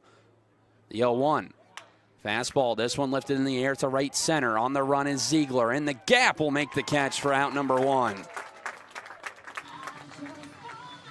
Hunter Swap got it towards the end of the barrel, as that one was just able to get lofted up high in the air enough. Then Ziegler was able to go run it down, and that's going to bring in Zach Beatty with 1 out and a runner on at first. The go-ahead run over at first. Tied up at 5 in the top of the 9th inning here at the home opener at Story Field. Zach Beatty digs in. 1 hit on the day so far. The first pitch misses high and outside for ball number 1.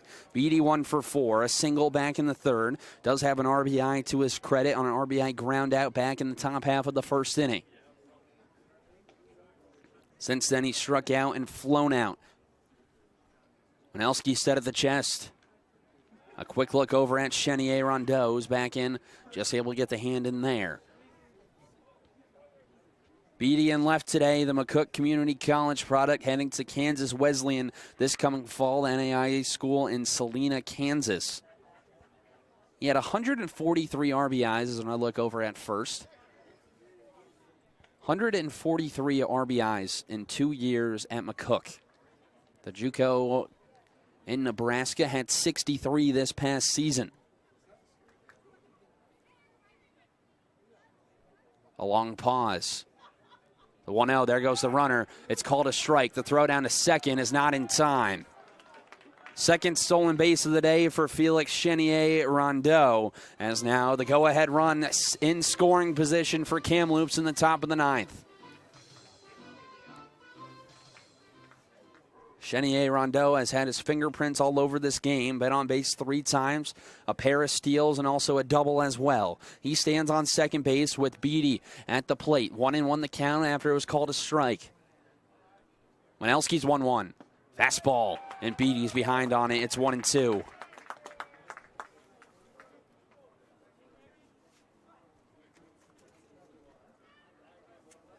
We've seen in relief from 3 pitchers from Cowlitz a combined 5 2/3 with only 1 hit given up, and only 3 base runners have gotten on, rather 4.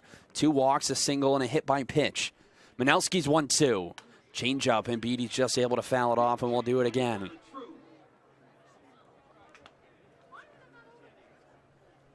Minelski this past season at Linfield, a 2.54 ERA over 22 appearances, had 1 save, went 28 1/3 innings, gave up 8 runs that were earned, 11 walks to 15 strikeouts, good for a 1.059 whip.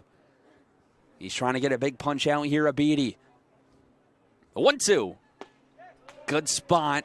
Beatty thought about it, but he was able to lay off on the off-speed pitch as the count goes to 2-2.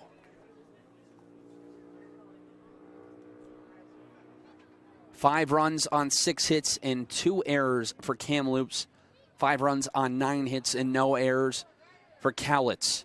2-2 the count. The pitch, fastball, runs high and outside. It's a full count to the 3-hitter.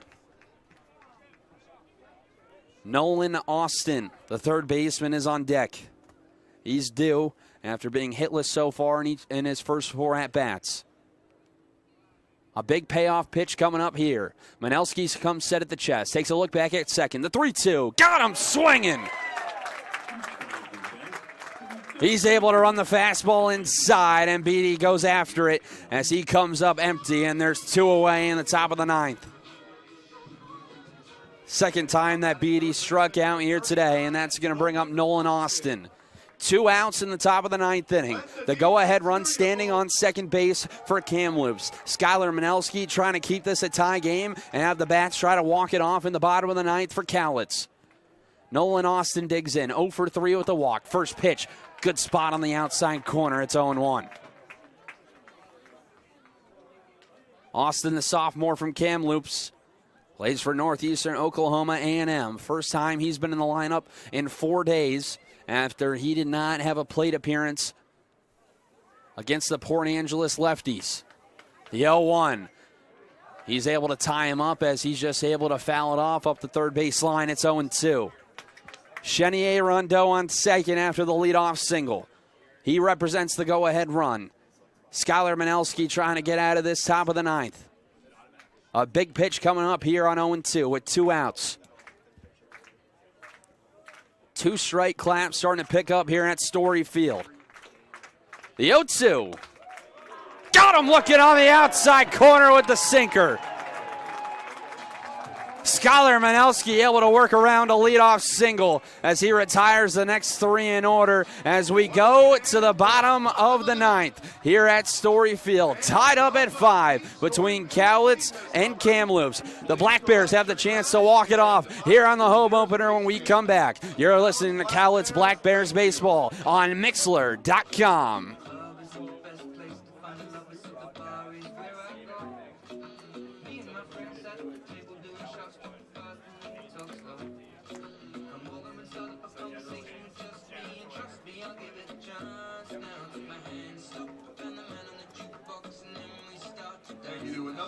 Sponsors, Weather Guard. We keep the weather on the outside, and no one protects your investment better. Call Weather Guard 577-7200. That's 577-7200. Weather Guard.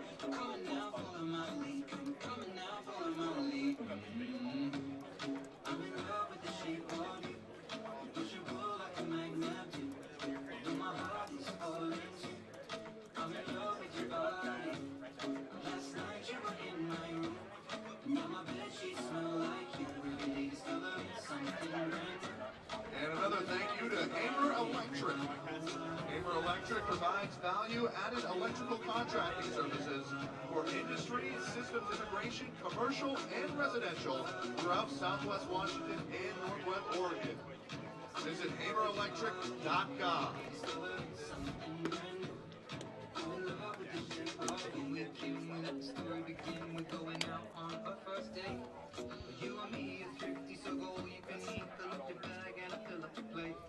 We talk for hours and hours about the sweet and sour and how your family's doing okay. Leaving you in a taxi. 5-5 is your score going to the bottom of the 9th inning here at Story Field on opening night here in Longview in 2022. It will be Sean Mulcair, Alec Arnone, and Caden Parker, 7, 8, and 9, due up for the Black Bears against Vink Domingo, who's back out for a second inning of work after he was able to get through a pretty clean bottom of the 8th inning. Skylar Manelski was able to work around a leadoff single in the top half of the 9th and strand the go-ahead run at second base, as now Sean Mulcair will have the first crack in the bottom of the 9th inning. 5-5 is your score here in the bottom of the 9th at Story Field. It will be Sean Mulcair. He's reached base in his last 3 plate appearances. A single in the 4th, a catcher's interference in the 5th, and then a single in the 7th as well. Domingo, the right-hander, the first pitch. Mulcair shows bunt, and he pulls it back as it's well high as Mulcair's ahead in the count 1-0. Cowlitz has scored 5 unanswered runs since the bottom of the 3rd inning. Kamloops jumped out to an early 5-0 lead, 1 in the 1st and 4 in the 3rd. And from there, it's been Cowlitz with 1 in the 3rd, 1 in the 4th, 2 in the 5th, and then 1 in the 7th. The 1-0. Mulcair shows bunt once again. He pops it up back, and this is going to end up a souvenir to the left of us. And the count's even at 1-1. Game right at 3 hours now here on opening night. Started at 6:32, now 9:32 here in Longview. He gave him a souvenir, now give him your support. 1-1. Runs inside. It bounces in front of Mulcair, and it hits him on the ricochet, but it'll count as a ball, and it's now 2-1. Mulcair just needs to get on base. He's got Alec Arnone on deck.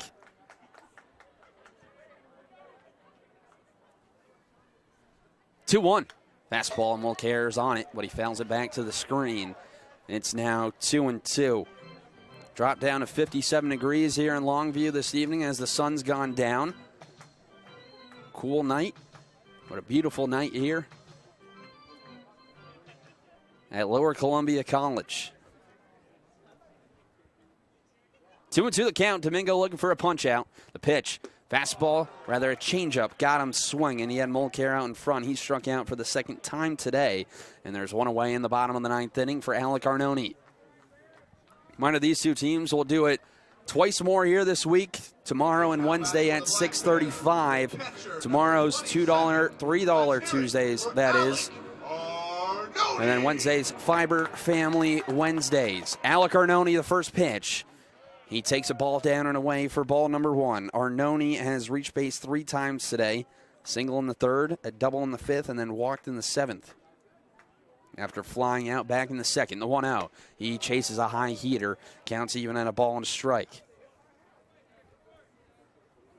Arnone, the San Juan Capistrano, California native, around 35 minutes from Anaheim. At .351 this past year for San Diego Christian. The 1-1, a fastball ripped down the right field line and tailing out of play. It goes to 1-2.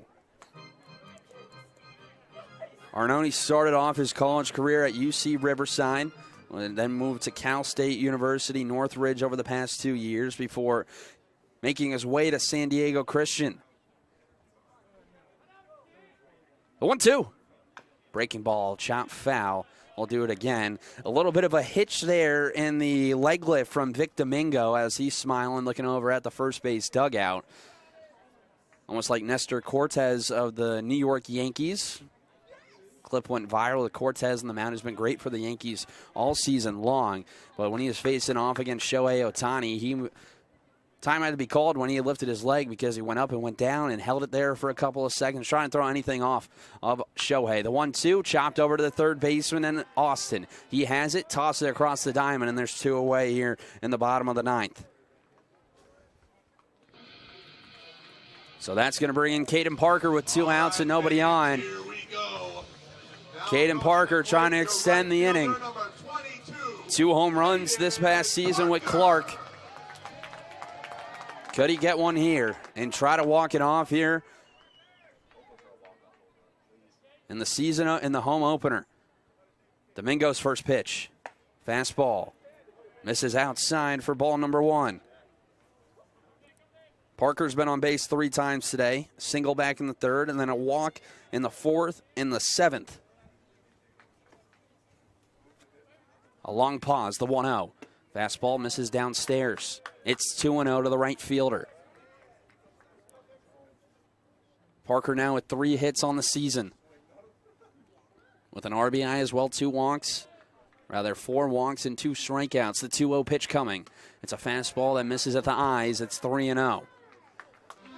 Caden Parker, a lot of speed. If he can get on base, he can wreak havoc. 15 for 16 on stolen bases with Clark this past season. Has a stolen base earlier in this game. He's now 3 for 3 on the season over his first 3 games. The 3-0. Misses high and away. The winning run is standing on first base with the top of the order coming up.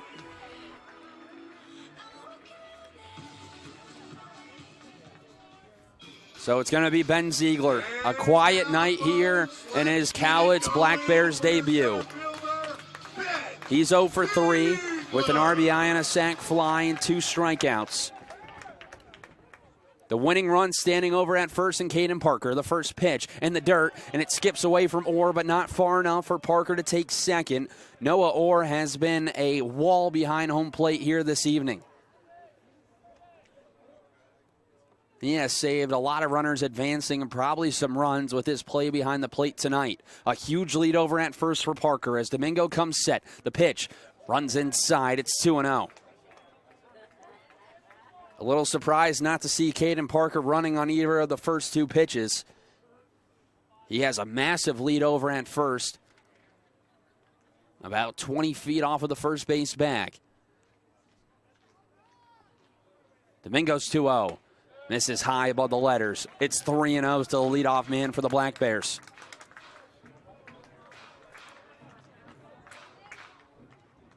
That's now the 7th straight ball from Vic Domingo. A lefty warming up down the right field line. The 3-0 bounces in front of home plate. 2 consecutive walks and 8 straight balls from Vic Domingo. Moves the winning run to second base for Ethan Stacy. And now, that'll bring up our second baseman, number 8. 2 gone. Stacy. Runners on first and second.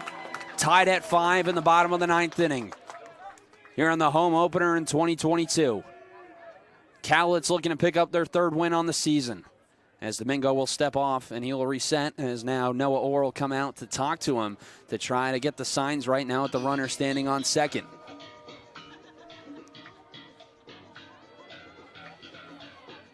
What a game it has been this evening between these two teams, one of the newest teams in the Northwoods League, the Kamloops NorthPaws. And Cowlitz trying to come from behind once again.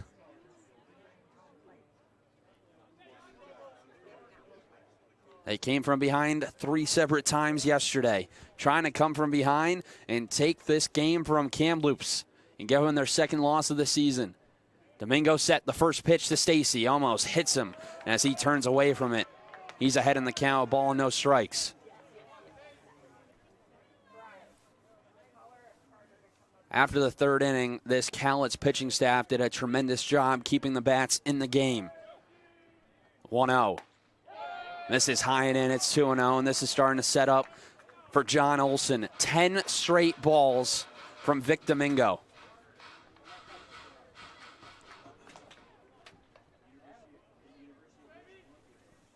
He was great this season for BC. The 2-0 misses in the same spot. It's 3-0 now to Ethan Stacy.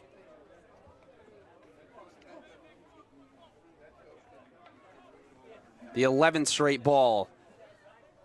The 3-0. The 12th straight ball. The bases are loaded.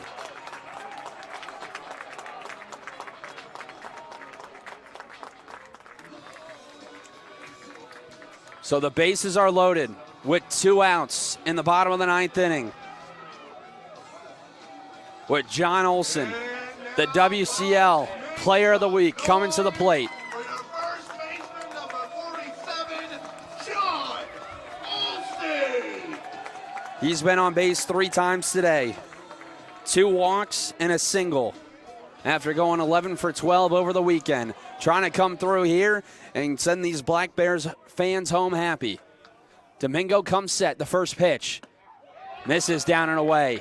The 13th straight ball from Vic Domingo, who just can't find the strike zone. He got the first 2 outs in this 9th. And then a 4-pitch walk to Caden Parker, Ben Ziegler, and Ethan Stacy. The winning run standing 90 feet away. A wild pitch could win it as well. The 1-0, breaking ball in the dirt, or able to knock it down. Now the 14th straight ball. It's 2-0 the count with 2 outs.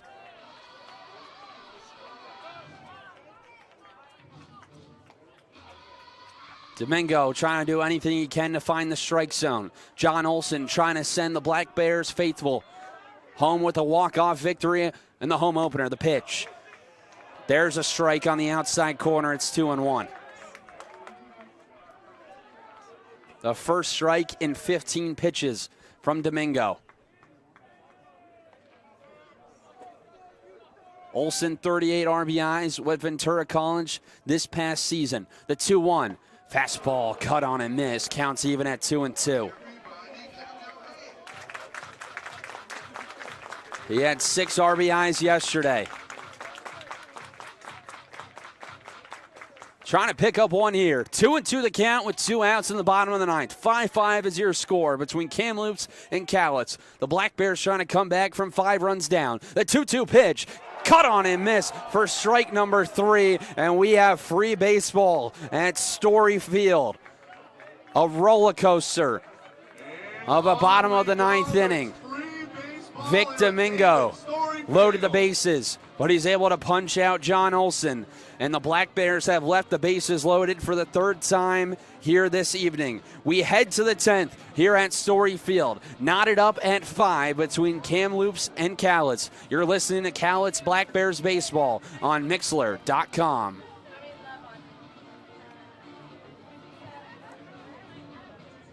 And at this time, we'd like to take a chance to thank one of our sponsors, P&W Meatheads. P&W Meatheads is your spot for barbecue when in town. Whether bringing it home or sticking around for some Thank you. karaoke and good times, enjoy some fresh barbecue from your friends at P&W Meatheads.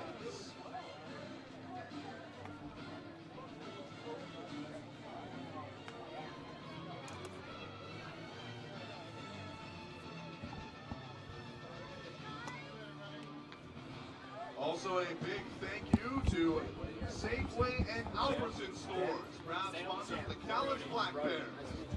The Safeway Albertson Foundation gives back locally in all communities it serves, including right here in Longview and Kelso.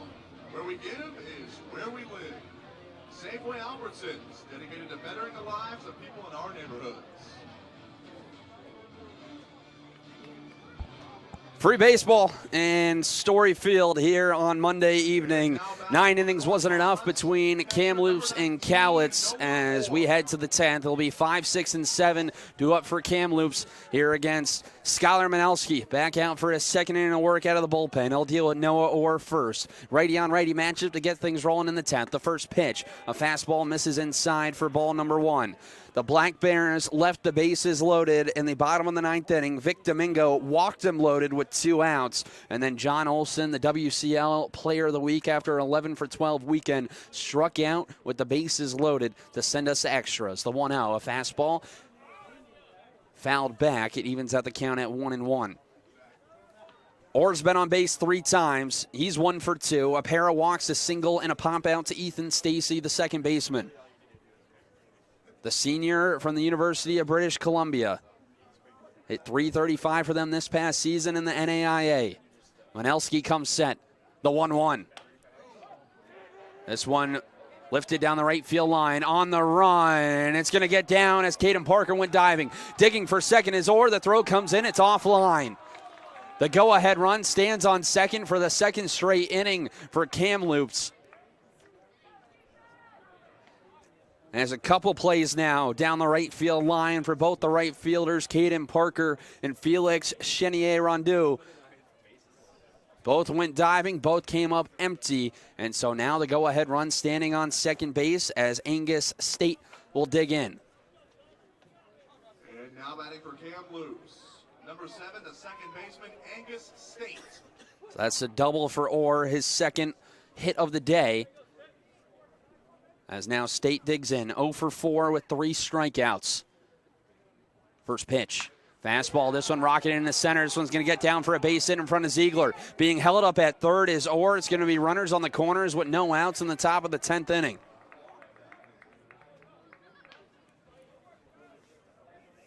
Five and 6 of this Kamloops lineup jumping all over Skylar Manelski, as now he's going to have to pull a Houdini act here on the top of the 10th to get out of this jam. Some action in the left field bullpen for the Black Bears. A right-hander warming up for Cowlitz. As Manelski now needs a strikeout. He's going to have to deal with Cade Huff, the Arizona Wildcat commit.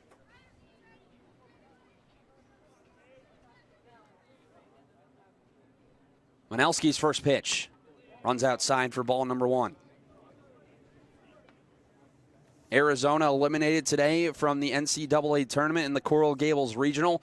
Ole Miss a 22-6 win to go a perfect 3-0 in Coral Gables and advance on to face off against Southern Mississippi. The 1-0 popped up on the left side.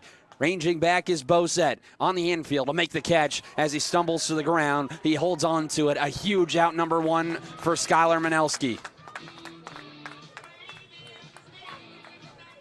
A massive out number 1 for the Linfield University product. If that's going to bring in Dylan Zavala. 0 for 1 on the day with a trio of walks.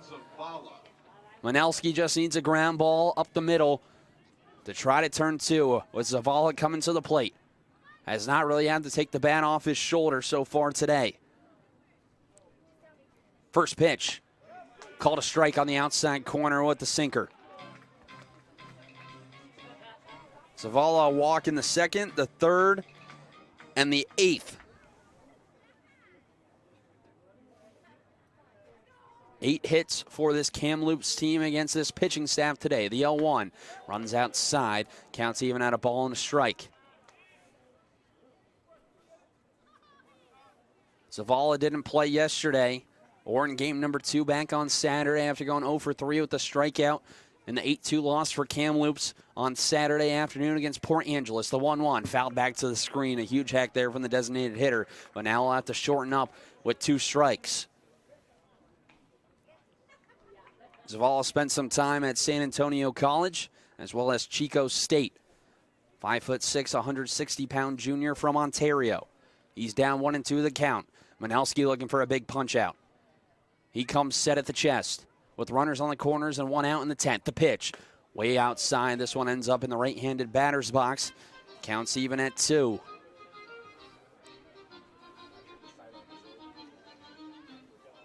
Still a good crowd here in the top of the 10th inning as we approach 10 o'clock here in Longview. 2-2. This one slapped into left field. A long run for Halverson coming in. He's going to make the catch. Tagging from third is Orr. Here comes the throw to the plate, and it's well in time. Callan Halverson, an absolute laser from left field. Cuts down the go-ahead run, Noah Orr, to retire the side. Your Cowlitz Black Bears, ladies and gentlemen. Cowlitz will have a chance to walk it off again with 4, 5, and 6 coming up when we come back in the bottom of the 10th. You're listening to Cowlitz Black Bears Baseball on Mixlr.com.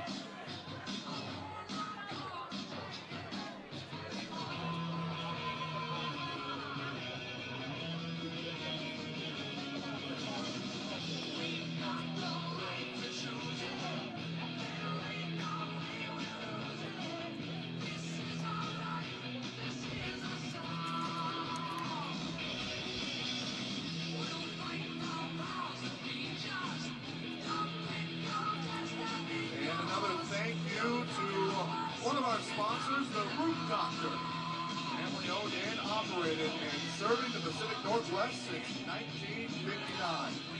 The Roof Doctor makes house calls. No job is too big or too small. For a free estimate, visit theroofdoctor.com.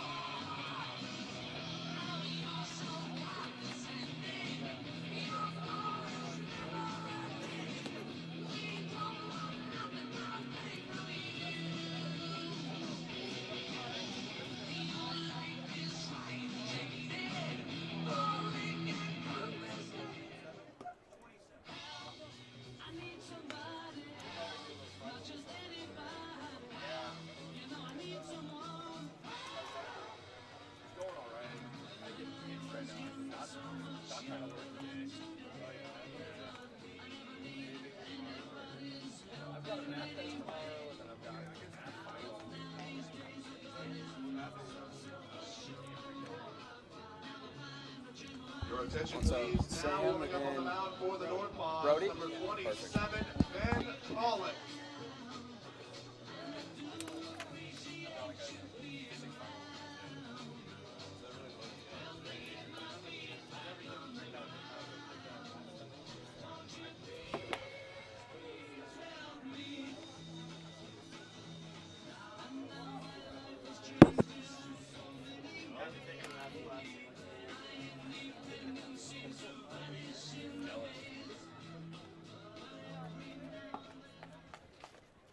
All right, fans, are you still with us?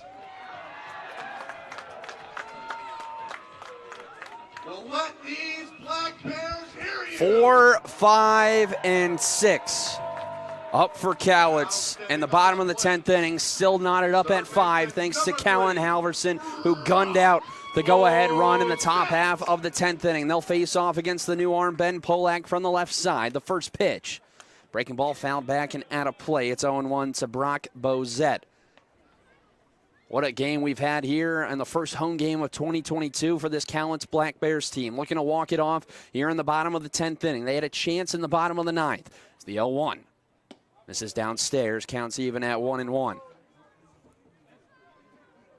The Black Bears loaded the bases against Vic Domingo, who walked 3 straight batters with 2 outs, but John Olson struck out as the 1-1 misses well outside. It's 2-1.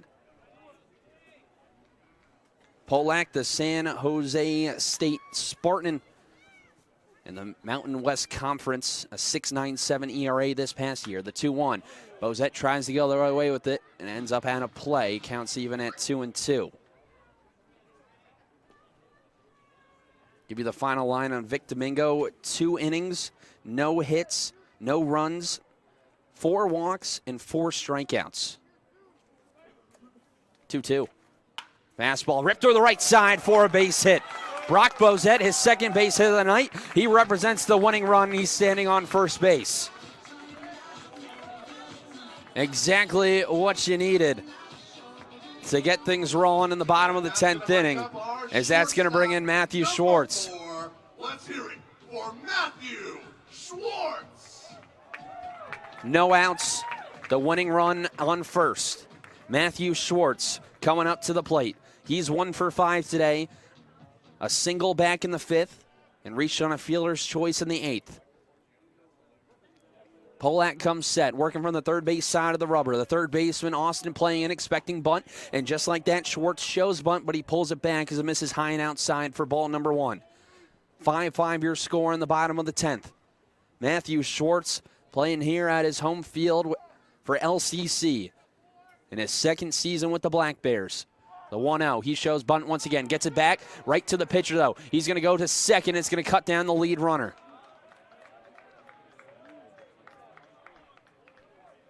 So there'll be 1 out after the bunt went straight back to the pitcher, Polak, who got off the mound quickly. And so that's going to bring up now Callan Halverson. Halverson showing off the gun in the top half of the 10th inning. He had to come in on a fly ball with 1 out and the go-ahead run standing at third. And he came up firing and delivered a strike to home, and it beat the runner by a couple of steps. The first pitch to Halverson. He takes a strike on the outside corner. He cut down Noah Orr, the catcher. It was going to be a tough one for Orr to score on just with how deep that ball was hit. The 0-1. Misses high and away, rather called a strike. And it's 0-2. Polak really painting that outside corner, according to Isaac McAllister, the home plate umpire. Strike zones moved around a little bit here this evening. The 0-2.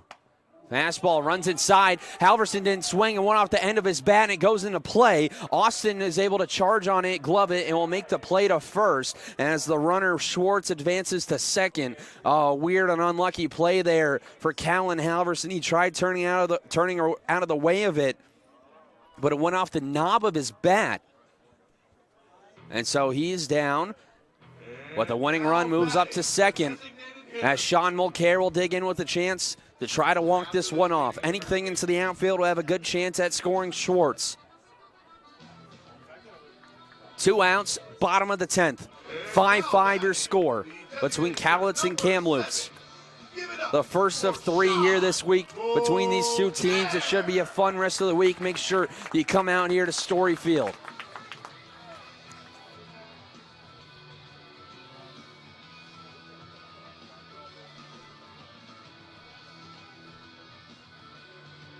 Mulcair with a pair of base hits so far today.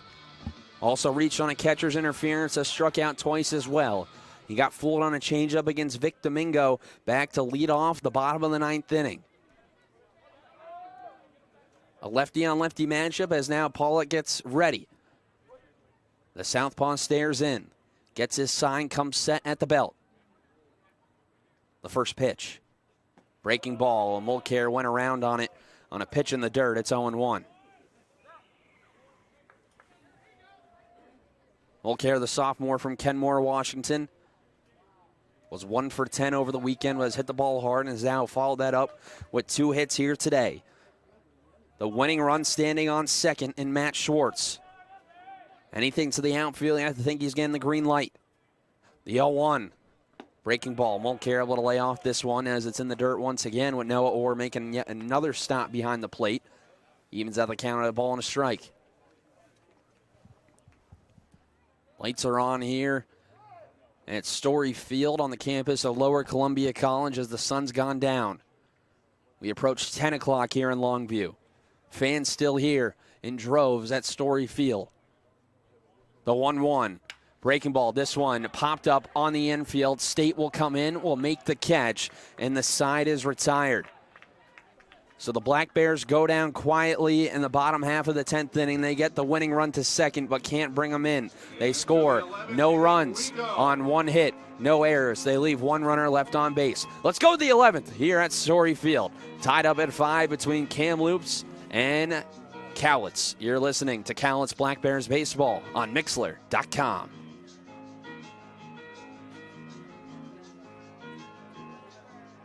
And these extra innings, as well as the regular innings, are brought to you by the Daily News, your local go-to newspaper in Cowlitz County.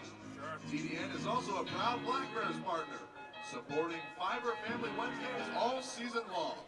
Get the latest local news and notices at TDN.com.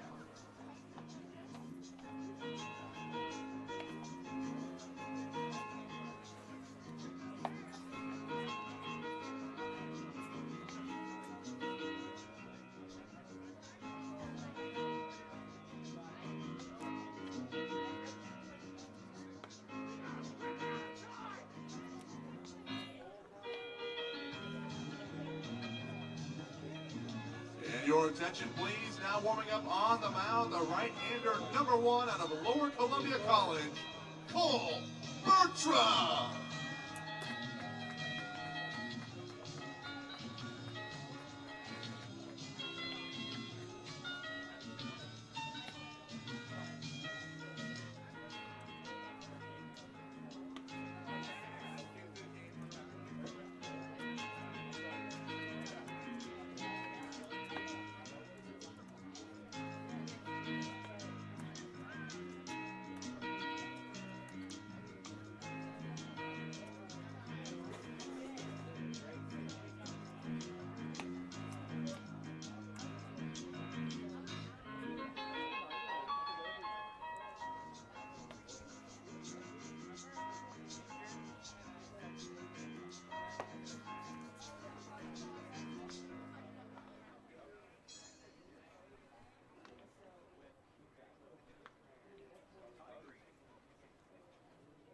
Five your score still as we go to the top of the 11th inning here at Story Field as well. A new pitcher into the game will be the LCC product, Cole Bertram, making his first appearance here this year.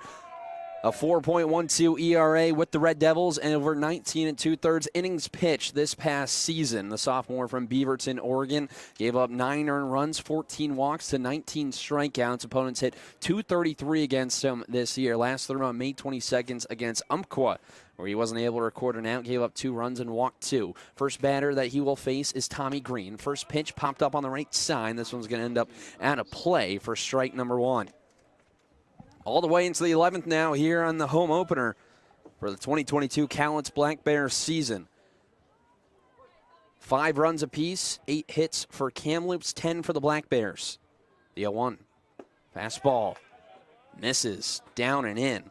Evens out the count at 1-1.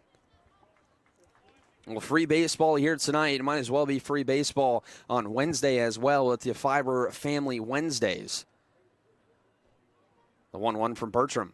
Fastball, jam shot up the middle. Charging in is Stacy. He has it. The toss to first is in time. A tough play right up the middle. Softly hit. But a nice play by Ethan Stacy helping out his fellow Red Devil. And there's one away, as that will bring up the top of the order in Felix Chenier-Rondeau. Fiber Family Wednesdays back here at Story Field. $5 off. Tickets purchased at the gate if you show your Fiber Federal Credit Union card. That's every Wednesday here at Story Field this season. First pitch to Chenier-Rondeau. Called a strike with the breaking ball. It's 0-1. a right fielder. He's 2 for 4. A double, a single, was also hit by a pitch as well. The 0-1. Fastball. Called a strike on the outside corner at the knees. A great spot to live if you're Cole Bertram. And it's 0-2.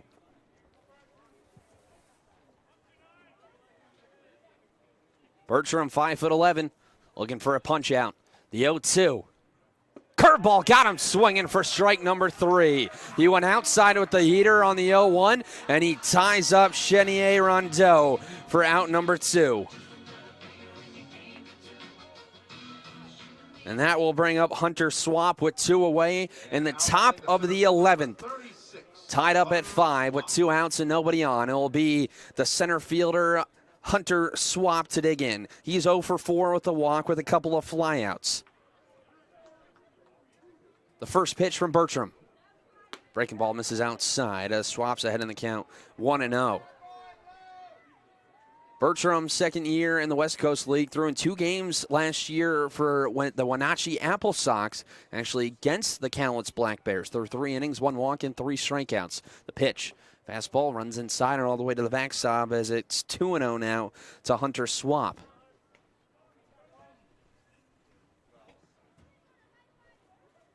Swap committed to Utah Valley for this year. He'll be teammates with Callan Halverson come the fall, as Halverson's heading there after being at Northern Oklahoma needed. The 2-0 runs inside and almost gets Swap. It's now 3-0.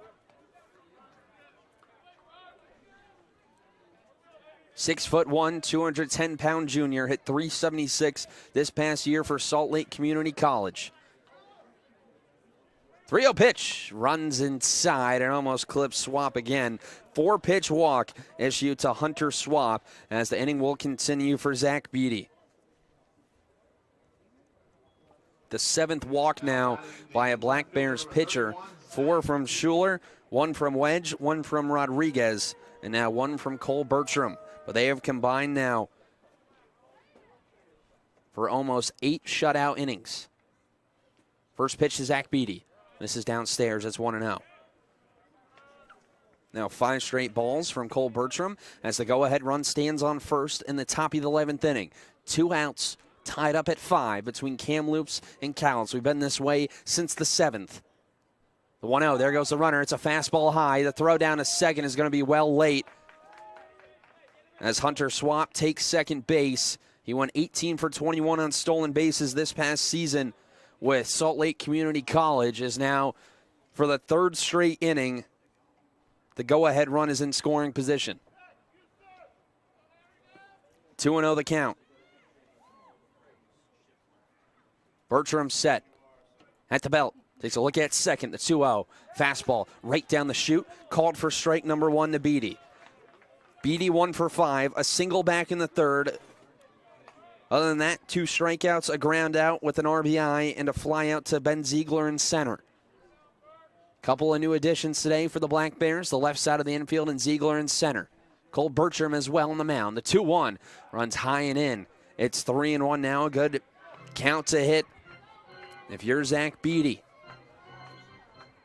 The junior from Maple Park, Illinois. 143 RBIs over the past 2 seasons at McCook Community College. He's trying to come through here and give Kamloops the lead. The 3-1 fastball popped up high in the air on the right side into shallow right. John Olson is there. We'll make the catch, and we will head to the bottom of the 11th here at Story Field. Still knotted up at 5. Kamloops, no runs on no hits, no errors, and they leave 1 runner left on base. Let's head to the bottom of the 11th with another chance for Cowlitz to walk it off. You're listening to Cowlitz Black Bears Baseball on Mixler.com.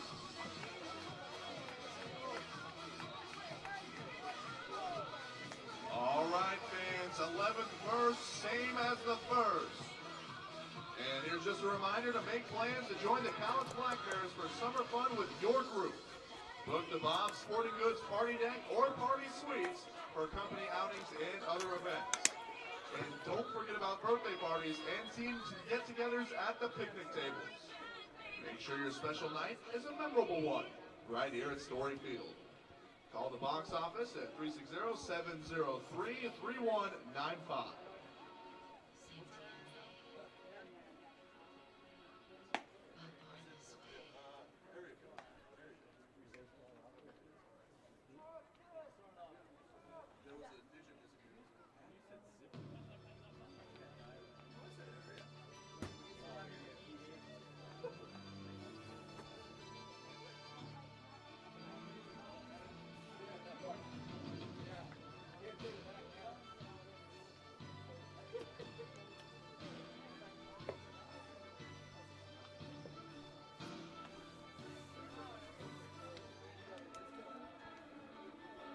Special thank you, folks, to Northwest Food Service, your preferred food service partner for the last 25 years and the proud concession supplier for the Collins Black Bears. Eat, drink, and be local.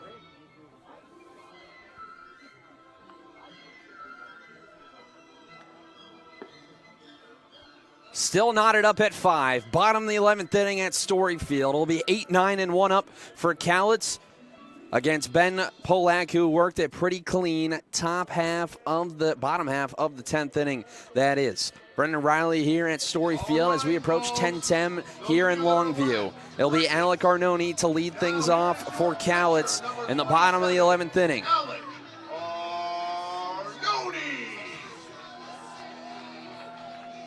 A lefty on righty matchup to get things rolling between the southpaw and the catcher. The first pitch. Fastball all the way to the backstop.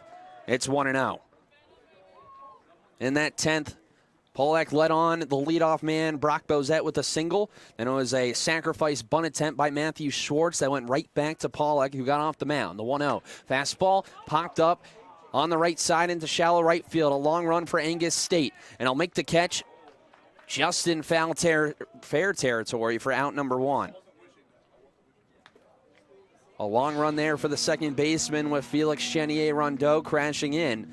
And that will bring up Caden Parker with the one gone and nobody on. And now stepping up to the plate, the right fielder, number 22, Caden Parker. Parker's been on base in 4 of his 5 at-bats. He's walked 3 times and singled. First pitch, well outside. He's ahead in the count, 1-0. Single in the 3rd, walk in the 4th, grounded out in the 5th, and then a walk in the 7th and the 9th for the Clark College product. The pitch, fastball, he's a little late on it, evens out the count at 1-1.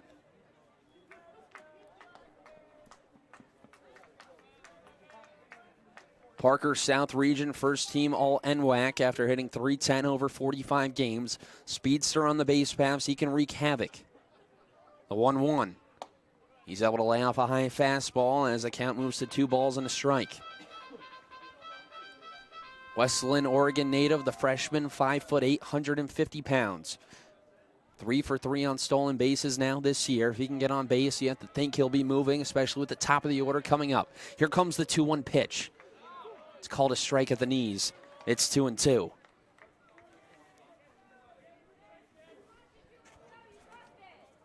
Both teams have used 5 arms here today. Both starters going no longer than 3 innings. The pitch, he laces it down the right field line, but it will tail out of play. We'll do it again at 2-2. Jay Schuler, 2 2/3, gave up 5 runs, walked 4 and struck out 3. Tyrell Chadwick, 3 innings, 2 hits, a run, 4 walks, and 5 strikeouts. The 2-2 once again. Breaking ball, got him on the back leg. It was a breaking ball that got away from Ben Pollock. The winning run is standing on first base once again. The Black Bears have had either the go-ahead run or the winning run on base in every inning since the 8th. The lineup card turns over now for Ben Ziegler. His 7th plate appearance here this evening with 1 out in the bottom of the 11th. A huge lead over at first for Parker. Let's see if he goes here. And he'll get looked at immediately. The throw is in the dirt. A nice pick by Cade Huff, the first baseman. Ziegler has reached base twice. He's 0 for 3, a pair of walks, and a sacrifice fly. Lefty on lefty matchup, the first pitch. Breaking ball almost hits him as it misses inside as he's ahead in the count, ball, no strikes. Cowlitz trailed 5-0 at one point in this game. Trying to come all the way back and take game number one in this series. The pitch, fastball chopped over the third baseman, Austin. He comes in, he'll go to second, and it's not in time. Caden Parker shows off the wheels. He's able to get there just in time as Austin went with the throw to second, trying to cut down the lead runner. But Caden Parker now, the winning run, standing on second base. Number 8, let's go, Ethan Stacy. So now the job turns over to Ethan Stacy. 0 for 3 with 3 walks. Also reached on a fielder's choice as well. 5-5 your score in the bottom of the 11th with 1 out and runners on first and second. The first pitch, there goes Parker. It's in the dirt and he'll have third, and the winning run standing 90 feet away. Amazing pitch to run on. It was a slider well outside. Noah Orr, the catcher, had no chance. The infield. The corners will come in. The middle infield will play back, trying to turn 2. Ethan Stacy just needs to get something through the infield, and the Black Bears will walk it off here on the home opener. The pitch. Breaking ball. Called for a strike. It's 0-2.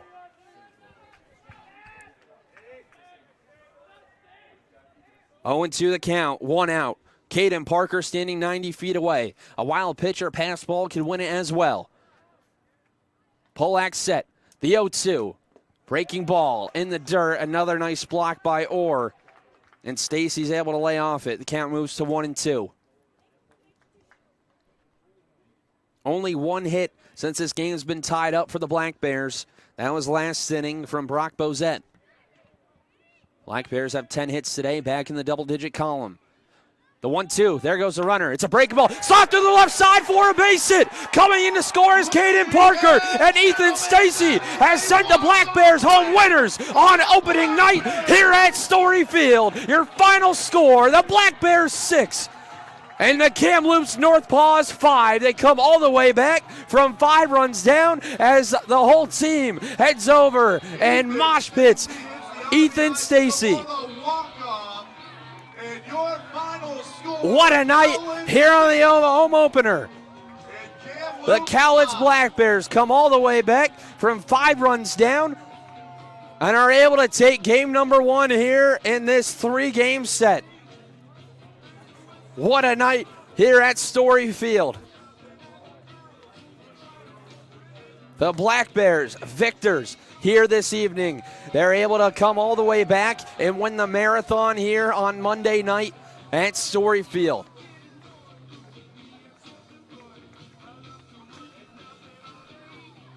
The Black Bears now improved to 3-1 on the year, and they drop Kamloops to 4-2. The Black Bears will now look to take their second series tomorrow evening in game number 2. What a night, and what a first game here at home in 2022.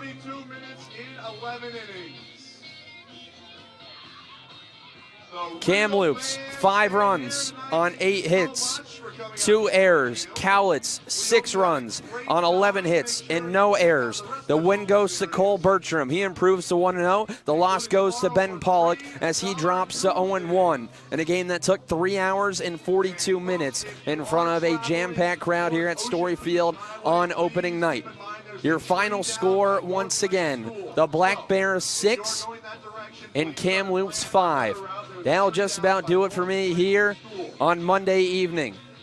For my 2 friends working on behind the scenes on YouTube.com, Sam and Brady, I am Brendan Riley signing off for the final time here on Monday evening. The Black Bears walk it off. They come back and score 6 unanswered to take game number 1 of this 3-game set. You've been listening to Cowlitz Black Bears Baseball here on Mixlr.com.